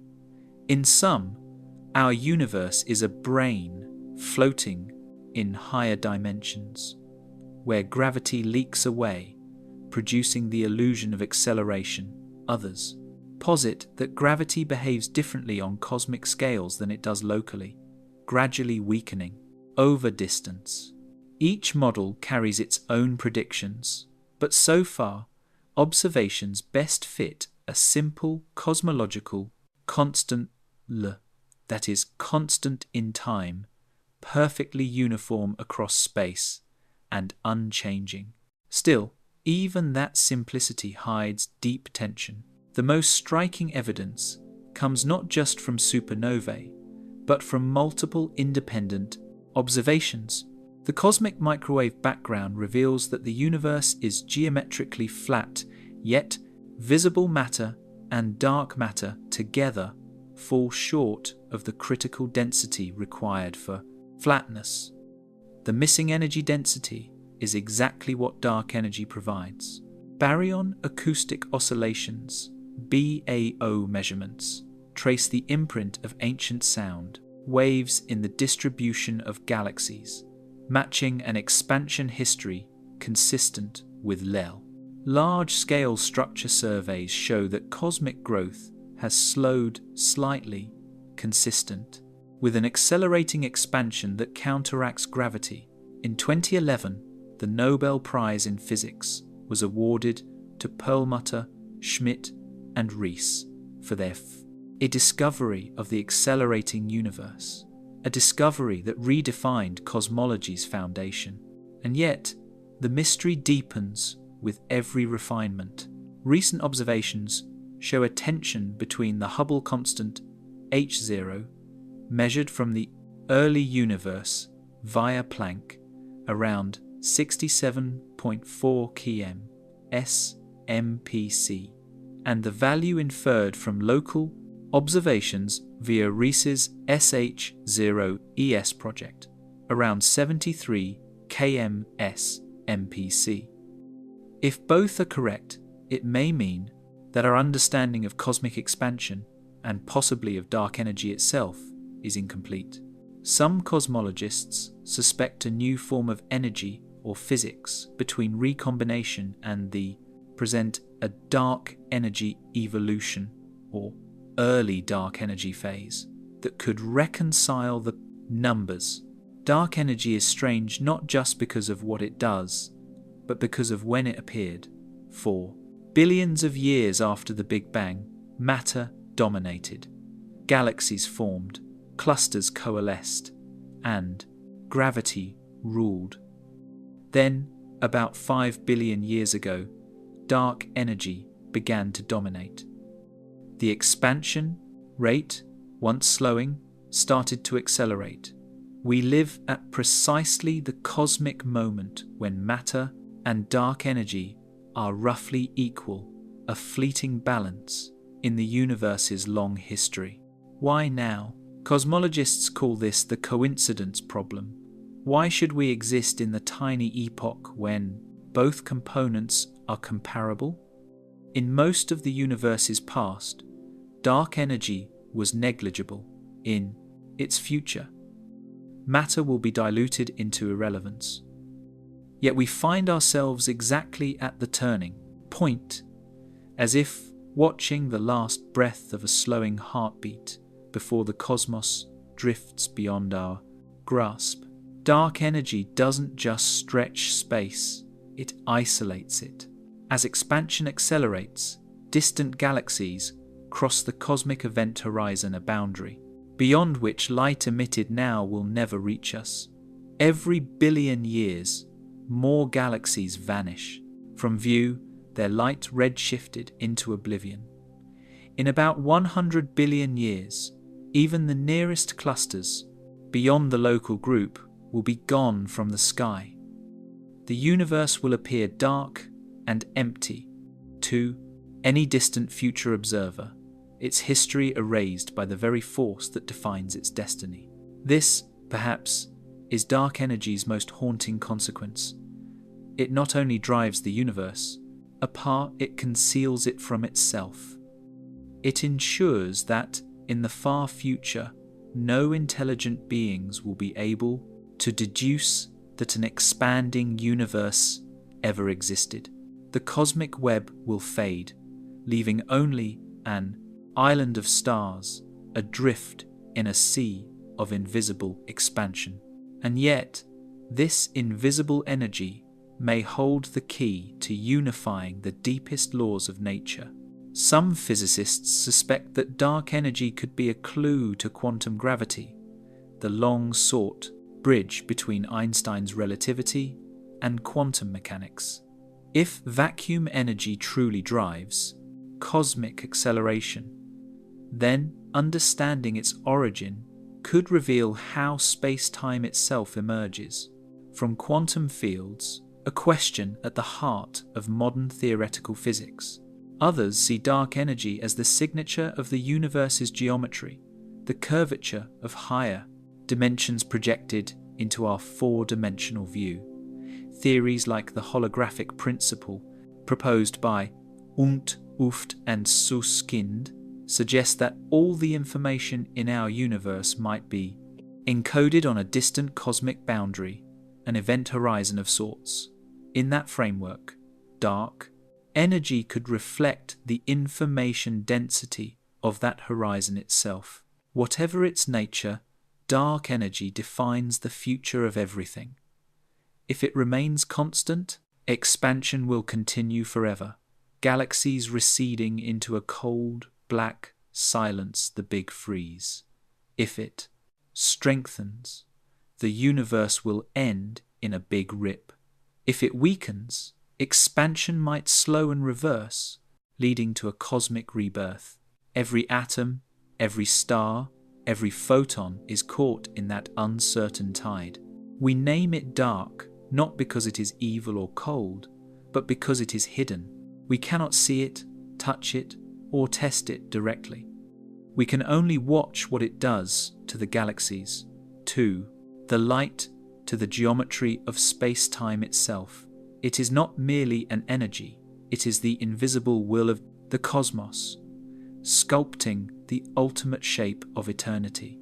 And though we do not yet know its nature, we know this: it is real. It stretches the universe. Around us, even now, every moment you live, the space between galaxies grows wider, the fabric of the cosmos thinner. The same expansion that began in the first instant of time continues through you, through every molecule, every breath, every heartbeat. Dark energy is not elsewhere, it is here. It is in the distance between galaxies and in the silence between stars. It is the measure of time itself stretching toward infinity, carrying the universe outward on an endless journey into the dark. Cosmic time machines. The deeper we look into the universe, the more we see that space and time are not separate things at all.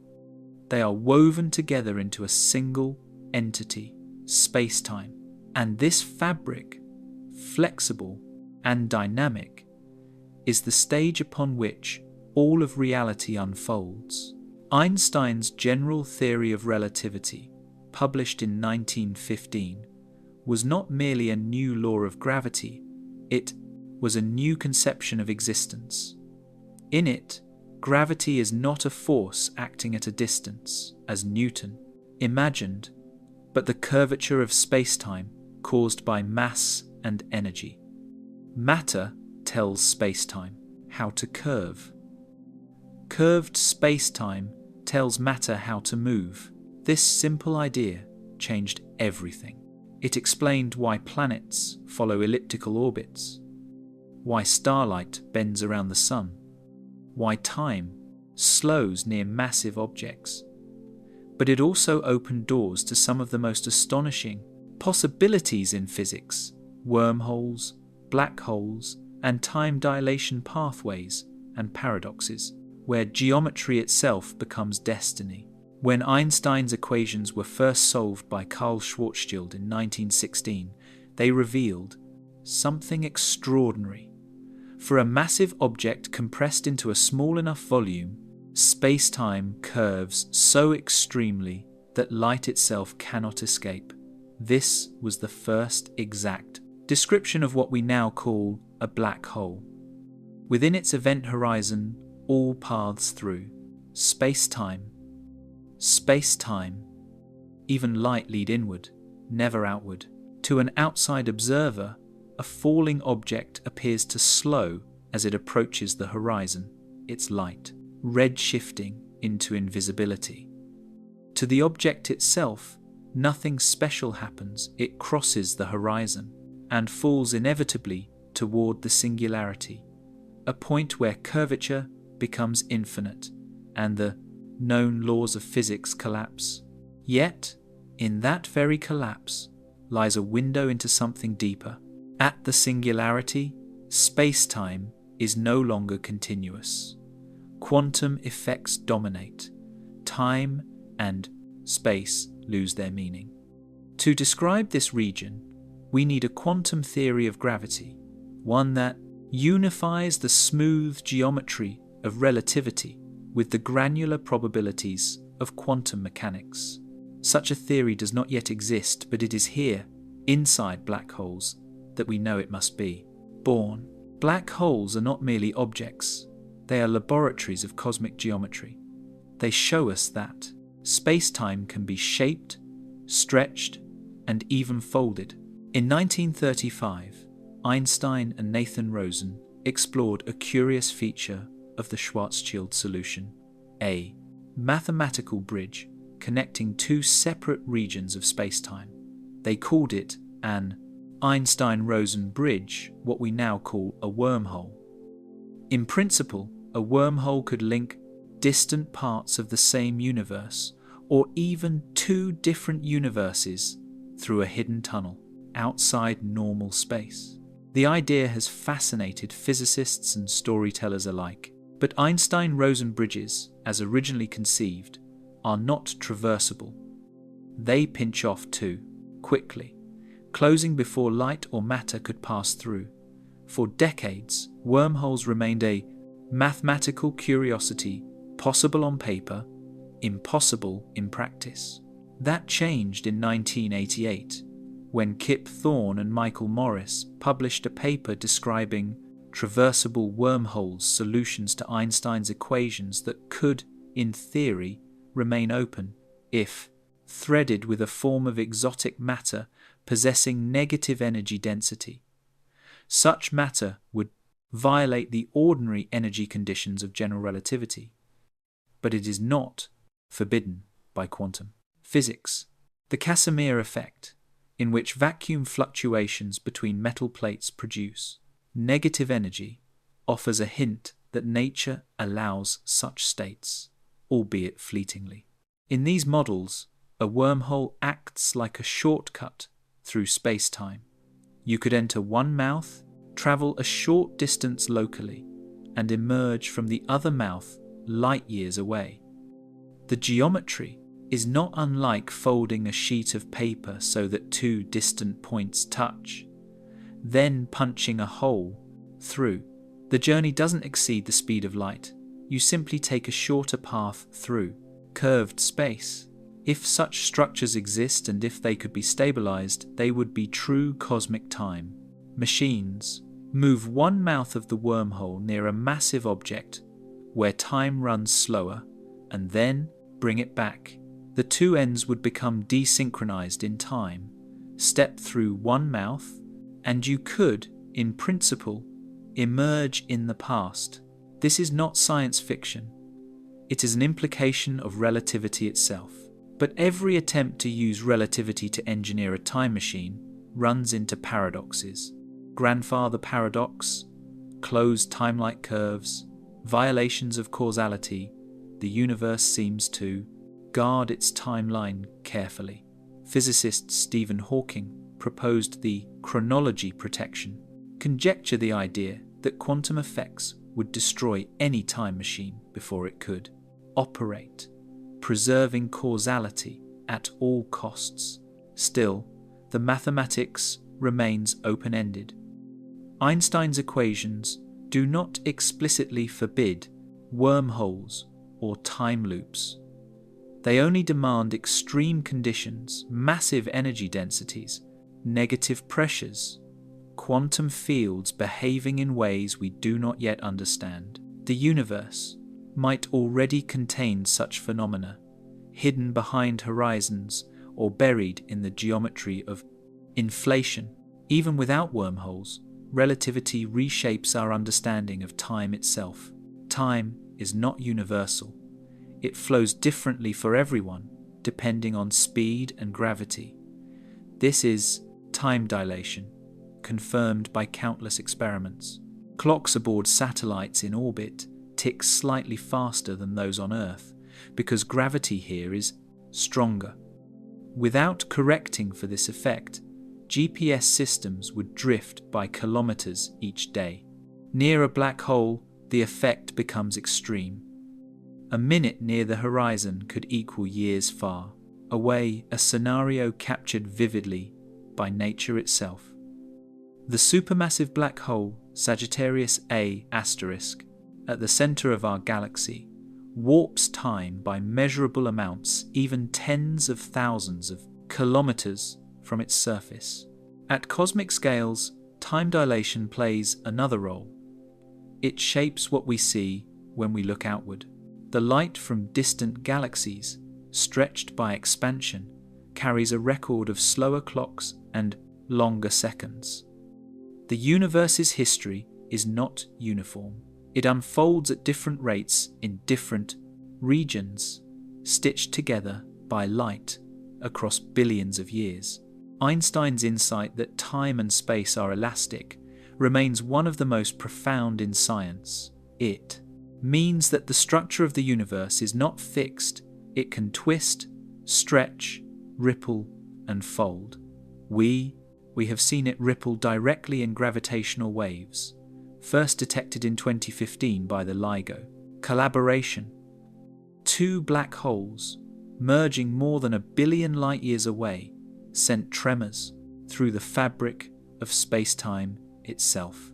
Those waves passed through Earth, subtly stretching and compressing us by less than a fraction of a proton's width. Proof that space and time are not static, but alive with motion.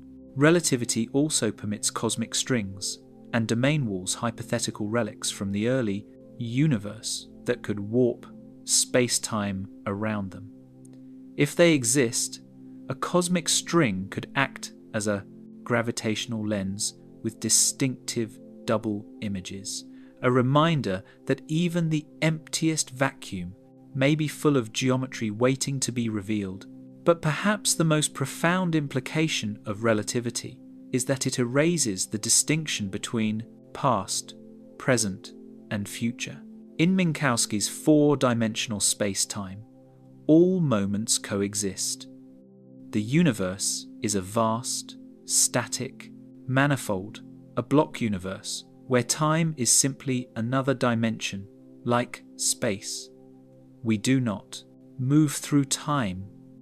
Rather, we are extended within it. The illusion of now may be the way consciousness slices that continuum into experience. This idea leads to strange but testable consequences. If space-time is a fixed geometry, then causality, the flow of cause and effect, is emergent, not fundamental.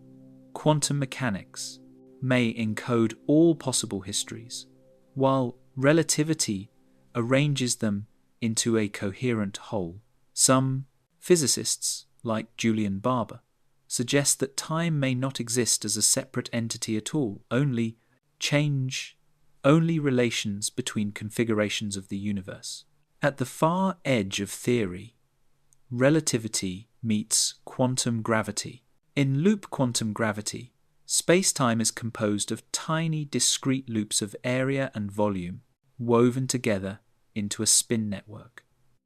In string theory, all of space-time arises from the vibrations of one-dimensional strings in higher dimensional space. In both views, geometry is not fundamental, it is emergent, built from more elementary information. This idea reaches its boldest form in the holographic principle, proposed by Gerard Hooft and developed by Leonard Susskind in the 1990 seconds. It suggests that all the information contained in a region of space is encoded on its boundary, just as a hologram encodes a three-dimensional image on a two-dimensional surface. The principle gained support through Juan Maldacena's AD-S-CFT correspondence in 1997, which showed that a theory of gravity in a curved space could be mathematically equivalent to a quantum field theory on its boundary with no gravity at all. If true, This means that our universe could be a projection, a three-dimensional shadow of quantum information written on a distant cosmic horizon.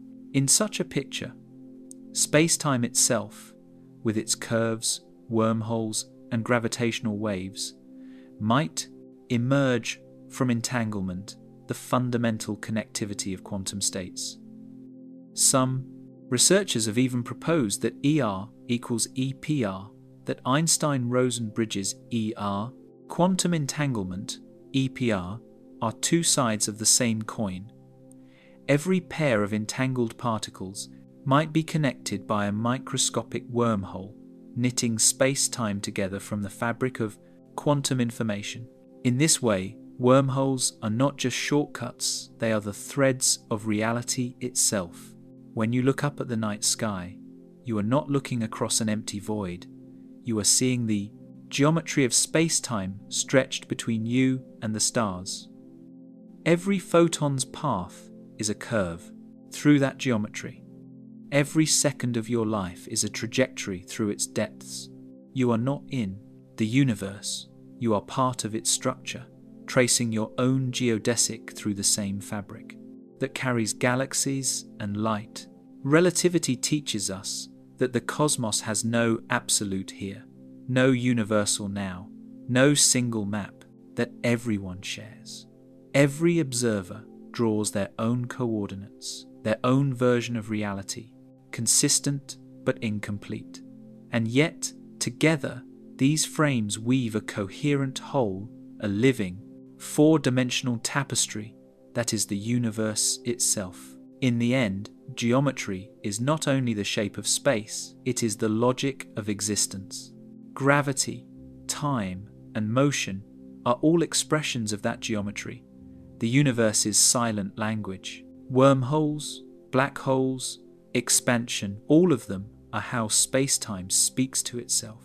And in its language, there is no edge, only curvature, no boundaries, only horizons.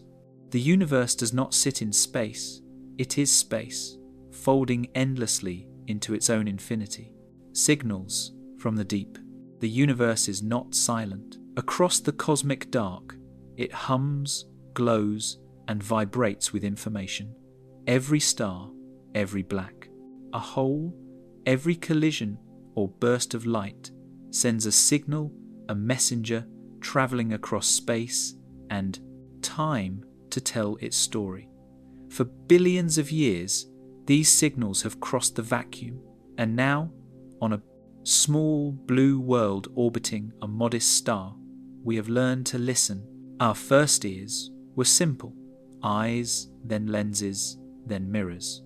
In 1609, Galileo Galilei pointed a small telescope toward the heavens and saw the roughness of the moon, the moons of Jupiter, and the stars that make up the Milky Way.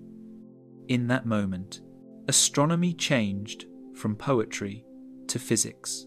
Yet Galileo's telescope collected only visible light, a narrow slice of the electromagnetic spectrum, spanning wavelengths from about 400 to 700 nanometers. For centuries, that narrow window was all we could see. But the cosmos speaks in many tongues. It radiates not just visible light, but radio waves, infrared heat, ultraviolet light, X-rays, and gamma rays, an orchestra spanning wavelengths from kilometers to trillionths of a meter. Each wavelength carries different information about the same universe, revealing layers invisible to the human eye. In 1931, an engineer named Karl Jansky detected a mysterious hiss of radio static coming from the center of the Milky Way. His discovery marked the birth of radio astronomy, opening a window into a universe alive with invisible light. Later, in the 1950 seconds, Grote-Reber built massive parabolic dishes to map the radio sky, discovering strange sources, quasars and pulsars that emitted energy millions of times greater than stars. Radio waves showed us the cold, molecular skeleton of the cosmos, the vast clouds of hydrogen that stretch between stars and galaxies. Infrared telescopes revealed the warmth of newborn stars still hidden within their dust cocoons. X-ray and gamma-ray observatories exposed the violence of black holes, neutron stars, supernovae. The universe, it turned out, is not serene, it is active, turbulent, and profoundly alive. Each band of the spectrum required new technology. In 1962, Riccardo Giacconi launched the first X-ray detector aboard a rocket, discovering Scorpius X-1, the brightest X-ray source in the sky. From that beginning grew a fleet of space. Telescopes Chandra, XMM Newton, and NuSTAR, each designed to capture energy that Earth's atmosphere blocks. In the infrared, satellites like IRIS 1000, 983, Spitzer 2003, and the James Webb Space Telescope 2021 have mapped the hidden universe, dust-shrouded galaxies from the early six, cosmic dawn, planets glowing with the faint heat of formation and the delicate chemistry of life's building blocks in interstellar clouds. In the visible and ultraviolet, the Hubble Space Telescope, launched in 1990, has shown us galaxies 13 billion years old, its mirror catching photons that left their sources before Earth existed. In the ultraviolet, GALEX and HST's COSE instrument have traced the ionized filaments connecting galaxies, the cosmic web itself, illuminated by ultraviolet light from distant quasars. But light is only one kind of signal. The universe speaks in other messengers too. In 2015, a century after Einstein's prediction, we finally heard the universe tremble. The Laser Interferometer Gravitational Wave Observatory, LIGO, detected the faint ripple of time, space-time from the merger of two black holes more than 1 billion light-years away. The signal, lasting just 0.2 seconds, matched the predictions of general relativity with breathtaking precision. Each black hole weighed about 30 solar masses. When they collided, they converted roughly 3 suns' worth of mass into pure gravitational energy waves that stretched and compressed Earth by less than 1,000th of a proton's width. This was the beginning of gravitational wave astronomy, the newest way of listening to the universe. Unlike light, gravitational waves pass unhindered through matter. They carry information directly from the darkest, most hidden regions of space-time, places light can never escape. Since that first detection, LIGO, Virgo, and CAGRA have recorded dozens more signals. Black holes colliding, neutron stars merging, cosmic cataclysms echoing across the void. Each event adds a new voice to the cosmic chorus. In 2017, when 2 neutron stars collided in a galaxy 130 million light-years away, astronomers observed it both in gravitational waves and in light, a true multi-messenger event. It produced gold, platinum, and other heavy elements, and it confirmed that such mergers are the cosmic forges where many of Earth's rarest elements are born. To hear these faint signals, humanity has built instruments of extraordinary precision. LIGO's twin observatories in Louisiana and Washington use laser interferometry to measure changes in distance smaller than 1/10,000th of a proton's diameter over a 4-kilometer arm length. Future detectors like LISA, the Laser Interferometer Space Antenna, set for launch in the 2032, will place 3 spacecraft millions of kilometers apart, forming an equilateral triangle orbiting the Sunday LISA will listen for lower frequency waves. The slow dances of supermassive black holes the whispers of cosmic strings, and perhaps even the gravitational waves left over from the Big Bang itself. These technologies have transformed astronomy from a discipline of light to a symphony of signals. Today, astronomers combine light, particles, and gravity to build a multi-messenger picture of the cosmos. When a supernova erupts, we can detect its optical flash, its X-rays, its neutrino burst, and even its gravitational ripple. Each messenger tells a different story, and together they compose a fuller truth. Neutrinos, nearly massless particles first predicted by Wolfgang Pauli in 1930, are among the universe's most elusive signals.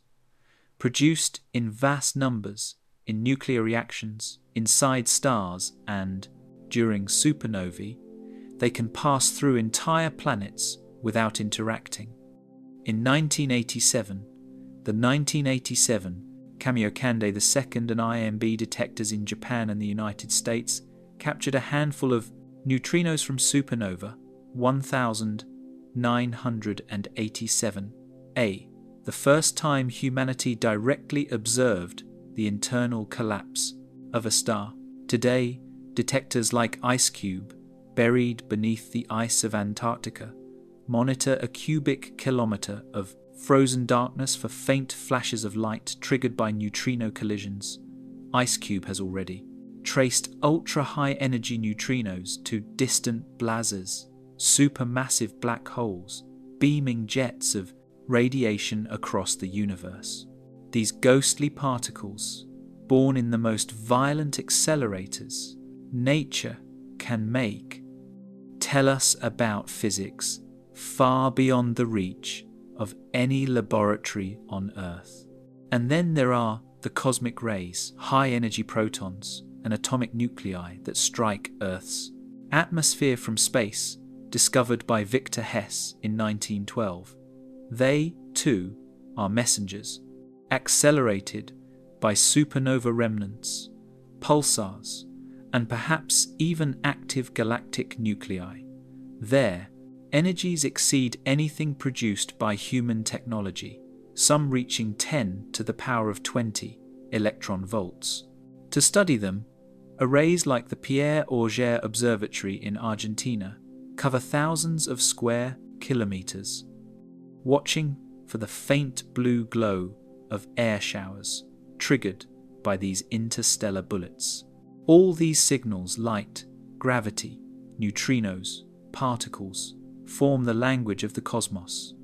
Each one has traveled across space and time, carrying with it information about where it came from, what it encountered, and how the universe has changed along the way. The distances are staggering. Light from the Andromeda Galaxy takes 2.5 million years to reach. Thus, the cosmic microwave background photons have been traveling for 13.8 billion years. Some neutrinos from distant supernovae may cross billions of light years, unimpeded by anything, to arrive at our detectors as silent ambassadors from the past. When we detect them, we are not just observing distant events, we are receiving messages from the dawn of time. Our instruments are evolving to match the vastness of the task. The Vera C. Rubin Observatory, under construction in Chile, will soon begin the legacy survey of space and time. LSST, a decade-long project to image the entire southern sky every few nights, mapping billions of galaxies and transient events. The Square Kilometre Array, SKA, under development in Australia and South Africa, will be the largest radio telescope ever built, capable of detecting the faint hydrogen signal from the cosmic dark ages before the first stars ignited. The Nancy Grace Roman Space Telescope, launching in the late 2022, will combine wide-field imaging with infrared sensitivity, tracing dark energy's imprint on cosmic structure. Together, These observatories will turn the universe into a living laboratory, a place we, no longer simply observe, but continuously monitor, listening to every frequency, every messenger, every vibration. Each detection deepens our understanding, but also humbles it.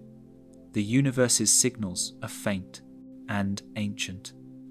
They have crossed expanding space, redshifted, scattered, and stretched. Many are lost forever, absorbed by dust, bent by gravity, or diluted by time. What reaches us is a whisper, and from that whisper we reconstruct the symphony. Astronomy, at its core, is an act of translation, from light into numbers, from numbers into meaning, from meaning into wonder.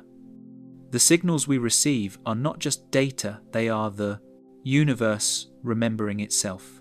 It is humbling to realize that some of the light reaching Earth tonight began its journey before our sun was born. It has traveled through epochs of cosmic evolution, through eras of star birth and death, through the forming of galaxies, through the long expansion of space.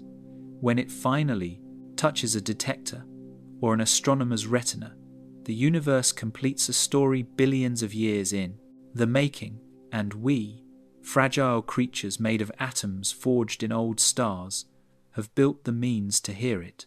We have turned mountains into mirrors, deserts into radio arrays, oceans of ice into detectors. We have sent telescopes beyond the atmosphere, into orbits 1,000,000 miles from Earth, to catch the faintest photons from the beginning of time. Every signal that arrives is a form of contact, not with aliens or civilizations, but with the cosmos itself.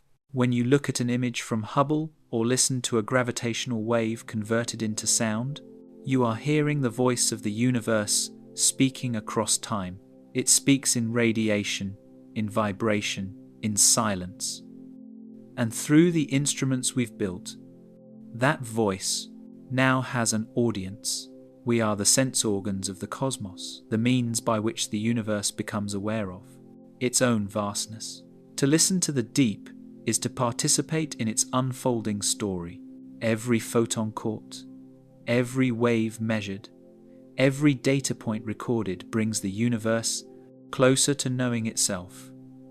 The stars are not silent after all they have been singing since the beginning. And now, finally, we are learning the tune, singularities, quantum foam, and the Planck frontier. Every law of nature has a domain where it works beautifully and a boundary where it fails. Deeper we've looked into the structure of the universe, the more we've realized that even our most fundamental theories, general relativity and quantum mechanics, are incomplete. Each describes reality perfectly within its realm. Relativity for the cosmic, quantum theory for the microscopic. But at their intersection, where gravity is strong and space is small, they contradict each other. That boundary, the place where physics itself fractures, is known as the Planck frontier. The Planck scales are the natural limits set by the constants of nature. The speed of light, k, Planck's constant, r, which governs quantum behavior, and Newton's gravitational constant, g, which sets the strength of gravity. From these three, physicist Max Planck derived units that define the smallest possible scales of space and time where classical concepts lose meaning. The Planck length is about 1.616 times 10 to the power of negative 35 meters, 100 million trillion times smaller than a proton. The Planck time, the time it takes light to cross that length, is 5.39 times 10 to the power of negative 44 seconds. Below these scales, space-time itself is thought to dissolve into a turbulent quantum froth, a quantum foam, as John Wheeler called it. Here, the smooth geometry of Einstein's relativity ceases to apply. Space and time no longer behave as continuous dimensions, but as fluctuating, probabilistic entities. Imagine the surface of an ocean, but seen up close, each wave crest breaking into smaller ripples, each ripple into spray, until the very notion of surface disappears. That is space-time at the Planck scale, not a fabric, but a storm. We know such a regime must exist because of singularities, places where relativity predicts infinite density and curvature. Black holes and the Big Bang both contain them. In each case, the equations that describe space-time return nonsensical results. Physicists do not believe infinity is physical. Rather, it signals that our current framework is inadequate. Somewhere below the Planck scale, a new theory must take over a quantum theory of gravity. Over the past century, humanity has built two towering pillars of physics: general relativity, describing gravity as geometry, and quantum mechanics, describing matter and energy as probabilities. Each has been tested to extraordinary precision.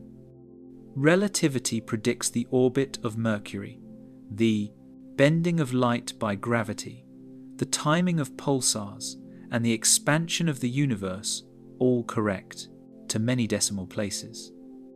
Quantum mechanics predicts atomic spectra, semiconductor behavior, and nuclear decay with equal success. Yet, when we try to unite them, the math breaks down. The curvature of space-time resists quantization. Gravity does not fit naturally into the probabilistic framework that governs particles. To bridge that divide, physicists have proposed several approaches. One is string theory, developed beginning in the 1970 seconds by researchers including Leonard Susskind, John Schwartz, and Michael Green.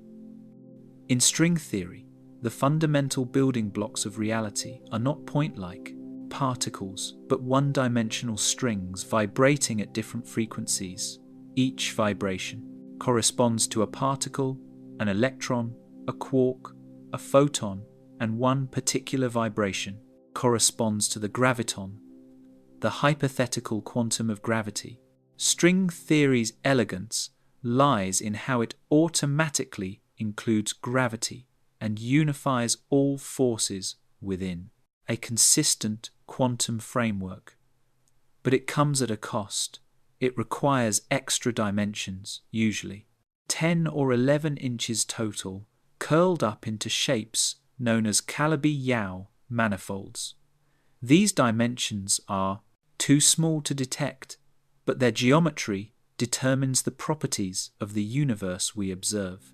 Another approach is loop quantum gravity, LQG, pioneered by Abhay Ashtekar, Lee Smolin, and Carlo Rovelli. LQG starts not with particles but with space itself, quantizing its geometry. In this view, space is made of discrete loops, forming a spin network, a web of quantum geometry that replaces continuous space-time. Volumes and areas become quantized. There are smallest possible units of space, just as energy is quantized in atoms. Both theories, despite their differences, point toward the same idea. At the Planck scale, space and time are not fundamental, they emerge from something deeper. We catch glimpses of this frontier in the physics of black holes. A black hole, by definition, is a region where gravity has become so strong that nothing, not even light, can escape. According to relativity, its boundary, the event horizon, is the ultimate one-way surface. Yet in 1974, Stephen Hawking discovered that black holes are not entirely black. Quantum effects at the horizon cause them to emit radiation, a phenomenon now known as Hawking radiation. Over immense timescales, black holes can evaporate, converting their mass into energy. This creates a paradox. If black holes evaporate completely, what happens to the information about what fell in? Quantum mechanics insists that information cannot be destroyed. Relativity seems to say it can. This is the black hole information paradox, one of the greatest puzzles in modern physics. In the 1990 seconds, Leonard Susskind and Gerard Hooft proposed a resolution. The information is not lost, it is encoded on the surface of the horizon in tiny quantum fluctuations. This insight led to the holographic principle, suggesting that the three-dimensional contents of a region can be described by data on its two-dimensional boundary. Later, Juan Maldacena's AD-CFT correspondence 1997 gave this idea mathematical form, linking gravity in a curved space to a quantum field theory without gravity on its edge. The holographic principle has since become one of the cornerstones of quantum gravity research. The same principle may apply to the entire universe. The cosmological horizon, the boundary of what we can observe, may encode all the information inside it. The total entropy of the observable universe, calculated using the Bekenstein-Hawking formula, is roughly 10 to the power of 122 kb, corresponding to the area of its horizon in Planck units. This suggests that the universe, too, might be holographic, a projection of quantum information from its boundary. In this sense, the Planck frontier is not merely a limit of scale, it is the interface between reality and information, between geometry and computation. At that boundary, space-time may behave, less like a smooth continuum and more like a digital code. Bits of information woven into the liturgy, fabric of existence. Some physicists, like Seth Lloyd and Jacob Bekenstein, have suggested that the universe itself can be thought of as a quantum computer, one that has been processing information since the Big Bang. The total number of operations it could have performed since that moment is roughly 10 to the power of 120, coincidentally close to the number of particles in the observable universe. But our understanding of this realm is still fragmentary. The Planck scale is far beyond experimental reach. Even the most energetic particle collisions at the Large Hadron Collider, reaching energies of 13 tera-electron volts, probe distances around 10 to the power of negative 19 meters, still 16 orders of magnitude larger than the Planck length. To reach that frontier directly, we would need energies of 10 to the power of 19 GeV, 1 billion trillion times greater than anything we can produce. Yet the universe itself once reached those energies. In the first 10 to the power of negative 43 seconds after the Big Bang, the Planck epoch, gravity, electromagnetism, and the nuclear forces were one. The temperature was about 10 to the power of 32 Kelvin. The density was near 5 times 10 to the power of 96 kilograms per cubic meter. Every known law of physics breaks down under such conditions. That first instant is beyond simulation, beyond experiment, yet its echoes may still be measurable in the cosmic microwave background or in the faint spectrum of gravitational waves. From the birth of the universe, some speculative models try to peek beyond the singularity. In loop quantum cosmology, the Big Bang is replaced by a big bounce, a transition from a previous contracting universe to our current expanding one. At high densities, quantum gravity creates a repulsive force that prevents true singularities, causing the universe to rebound instead of collapse. Similarly, in certain versions of string cosmology, the Big Bang is the result of colliding branes in higher dimensional space, as in the ekpyrotic model proposed by Steinhardt and Turok. Other theories propose a cyclic or self-replicating universe, where each collapse births a new expansion, and the process continues indefinitely. In each cycle, the laws of physics could reset or evolve like new software running on the same underlying code. But all of these ideas face the same fundamental question: what is space-time made of? If it is quantized, what are its atoms? If it is emergent, what gives rise to it? Is it information, energy, topology, or something beyond our current language? At the Planck frontier, words like before, after, here, and there lose their meaning. Causality, locality, and continuity, the foundations of physics, begin to blur. The very notion of inside and outside dissolves when space-time itself is in flux. The quantum foam is not. Somewhere within the universe, it is the universe at its most fundamental level. To visualize it is almost impossible. At one moment, a tiny bubble of space-time appears, fluctuates, and vanishes. Another forms, joins with others, and merges into larger structures. The foam boils endlessly, creating and annihilating pockets of curvature, micro wormholes, and quantum tunnels. Out of this chaotic in-sea, larger patterns stabilize regions that smooth out into the continuous space-time we inhabit. Our universe, in this view, is one such region, a calm eddy in the storm of existence. One day, we may find experimental hints of this structure. The Planck satellite's measurements of the cosmic microwave background have already tested inflationary models down to 1 part.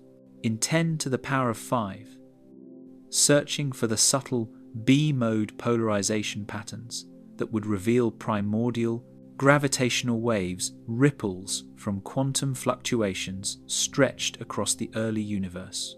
Future missions like CMBS-4, Lightbird, and LISA may yet detect these signatures, giving us the first indirect glimpse of the Planck frontier. Until then, we can only approach it through mathematics and imagination. The Planck scale is where our equations fail and where new ones must arise. It is the event horizon of understanding, a mirror that reflects our limits. But that boundary is not a defeat, it is an invitation. Every breakthrough in physics, from Newton to Einstein, from Bohr to Feynman, came from confronting failure. The points where our theories break are where the next revolutions begin. At the Planck frontier, we glimpse not the end of science, but its renewal. It is the silence before the next discovery, the edge of language where new concepts will one day take shape. There, in the froth of quantum space-time, perhaps the universe is still being written bit by bit, loop by loop, vibration by vibration. And when we finally understand that code, we will not just know how the cosmos began, we will know what it means for anything to begin at all. The edge of understanding. At every frontier of knowledge, physics encounters not just new facts, but new questions about what it means to know. The further we push into the dark, the more we find that understanding the universe is inseparable from understanding ourselves, our methods, our limits, our place in the cosmic story. Science begins in measurement. We observe, we quantify, we compare. But beyond the data, beyond the constants and equations, lies a question older than science itself. Why does the universe exist at all? Physics tells us how it maps the processes, the evolution, the interactions, but the why lingers like an echo just beyond our reach. This is not mysticism. It is humility before reality. The same equations that predict planetary motion and the birth of stars also lead us to singularities, infinities, and paradoxes regions where mathematics, so precise elsewhere, breaks apart. At those points, the universe becomes its own riddle. Relativity tells us that space and time are flexible. Quantum theory tells us that certainty is an illusion. The two pillars of modern physics, so powerful individually, are incomplete together. Their marriage, the long-sought theory of everything, remains elusive. It is not just a missing formula, it is a missing understanding of what the universe truly is. At the smallest scales, quantum mechanics describes particles as waves of probability. Existence itself becomes statistical. At the largest scales, general relativity treats the cosmos as a smooth, deterministic fabric. When we try to merge them, the result is mathematical chaos. Equations explode into infinities. Time and space dissolve into uncertainty. This clash is not a failure of science, it is the discovery of its next horizon. Each theory holds a piece of truth, and where they overlap, we glimpse something deeper. A universe that may not be a thing at all, but a process, self-organizing, emergent, and relational. Perhaps reality is not made of matter or energy, but of information. This is the view emerging from quantum information theory, which treats the universe as a vast computation, bits of existence flipping through physical laws. John Archibald Wheeler summarized it in 3 words: it from bit. The idea is simple but profound. What we call matter may be the manifestation of information at play. Every particle, every field, every moment of time may be an expression of data, structured by physical law. At this level, the universe begins to resemble consciousness itself, a network of relationships that exist only through interaction. Observation is not passive, it shapes reality. The act of measurement in quantum mechanics collapses possibilities into outcomes. This does not mean the mind creates the universe, but it reminds us that participation is fundamental. We are not outside observers looking in. We are part of the system we're trying to understand. Physics, when pushed far enough, begins to speak the language of philosophy. Questions of existence, causality, and perception cease to be abstract. They become experiments. If the universe began with the Big Bang, what came before? If time has a beginning, can it have an end? If the universe is infinite, what does beyond mean? Each of these questions blurs the line between physics and metaphysics, not because we abandon reason, but because reason leads us there. Consider the anthropic principle, first articulated by Brandon Carter in 1973. The universe must be compatible with the existence of observers like us, because we are here to observe it. At first, it sounds tautological, but its implications run deep. Why are the constants of physics, the strength of gravity, the charge of the electron, the speed of light so precisely balanced that atoms, stars, and life can exist at all? Change any of them slightly, and the universe would be sterile. Is this fine-tuning a coincidence, a necessity, or evidence of a deeper multiverse where all combinations exist and only some produce minds to notice them? Philosophy has always hovered at the edge of cosmology. The ancient Greeks imagined a cosmos without beginning. Medieval thinkers argued for creation from nothing. Modern cosmology, with its expanding universe and quantum fields, revives those same debates under new names: eternal inflation, vacuum fluctuations, cyclic models.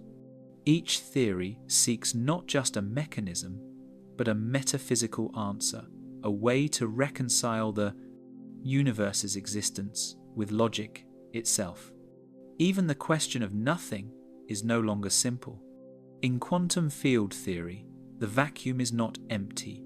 It seethes with virtual particles flickering in and out of being, a storm of potentiality from which energy can emerge. The Casimir effect, measured in the 1,940 seconds, proves that even empty space exerts pressure. So if the universe did arise from nothing, it was a quantum nothing, a sea of probabilities, pregnant with everything that would ever exist. Physics, it seems, is turning into a mirror. The more we understand the universe, the more it reflects our own structure of thought. The cosmic microwave background is a kind of memory, the universe remembering itself 13.8 billion years later. Our telescopes are extensions of the senses, our equations extensions of reason. When we map the stars, we are charting not only space, but the reach of human curiosity. There is an old philosophical question: does the universe require an observer to exist? Most physicists would say no, the cosmos existed long before life appeared. And yet, it is only through consciousness that the universe becomes aware of itself. Every photon that strikes an eye, every equation that captures a law, is part of the same process. Reality examining itself from within. Perhaps this is what it means for the universe to have no edge. Not just spatially, but conceptually. There is no final boundary between the known and the unknown, only the next question, waiting beyond the horizon of understanding. In that sense, the edge of the universe is not where space ends, but where thought begins. The boundary of physics is not the end of science, it is its continuation into reflection, imagination, and wonder. And when physics meets philosophy, what emerges is not contradiction, but a deeper unity, the realization that the quest to know the universe is also the quest to know ourselves. We are not at the center of the cosmos, but we are at the center of its meaning. The universe has been expanding for 13.8 billion years, forming stars, galaxies, and the elements of life. And in one corner of that vastness, it has produced beings capable of asking why. That question, the one that will never be answered completely, is the true edge of the universe. Not a place, but a pursuit. Not an end, but a horizon that moves forever as we approach. And as long as there are minds to wonder, the cosmos will never stop expanding.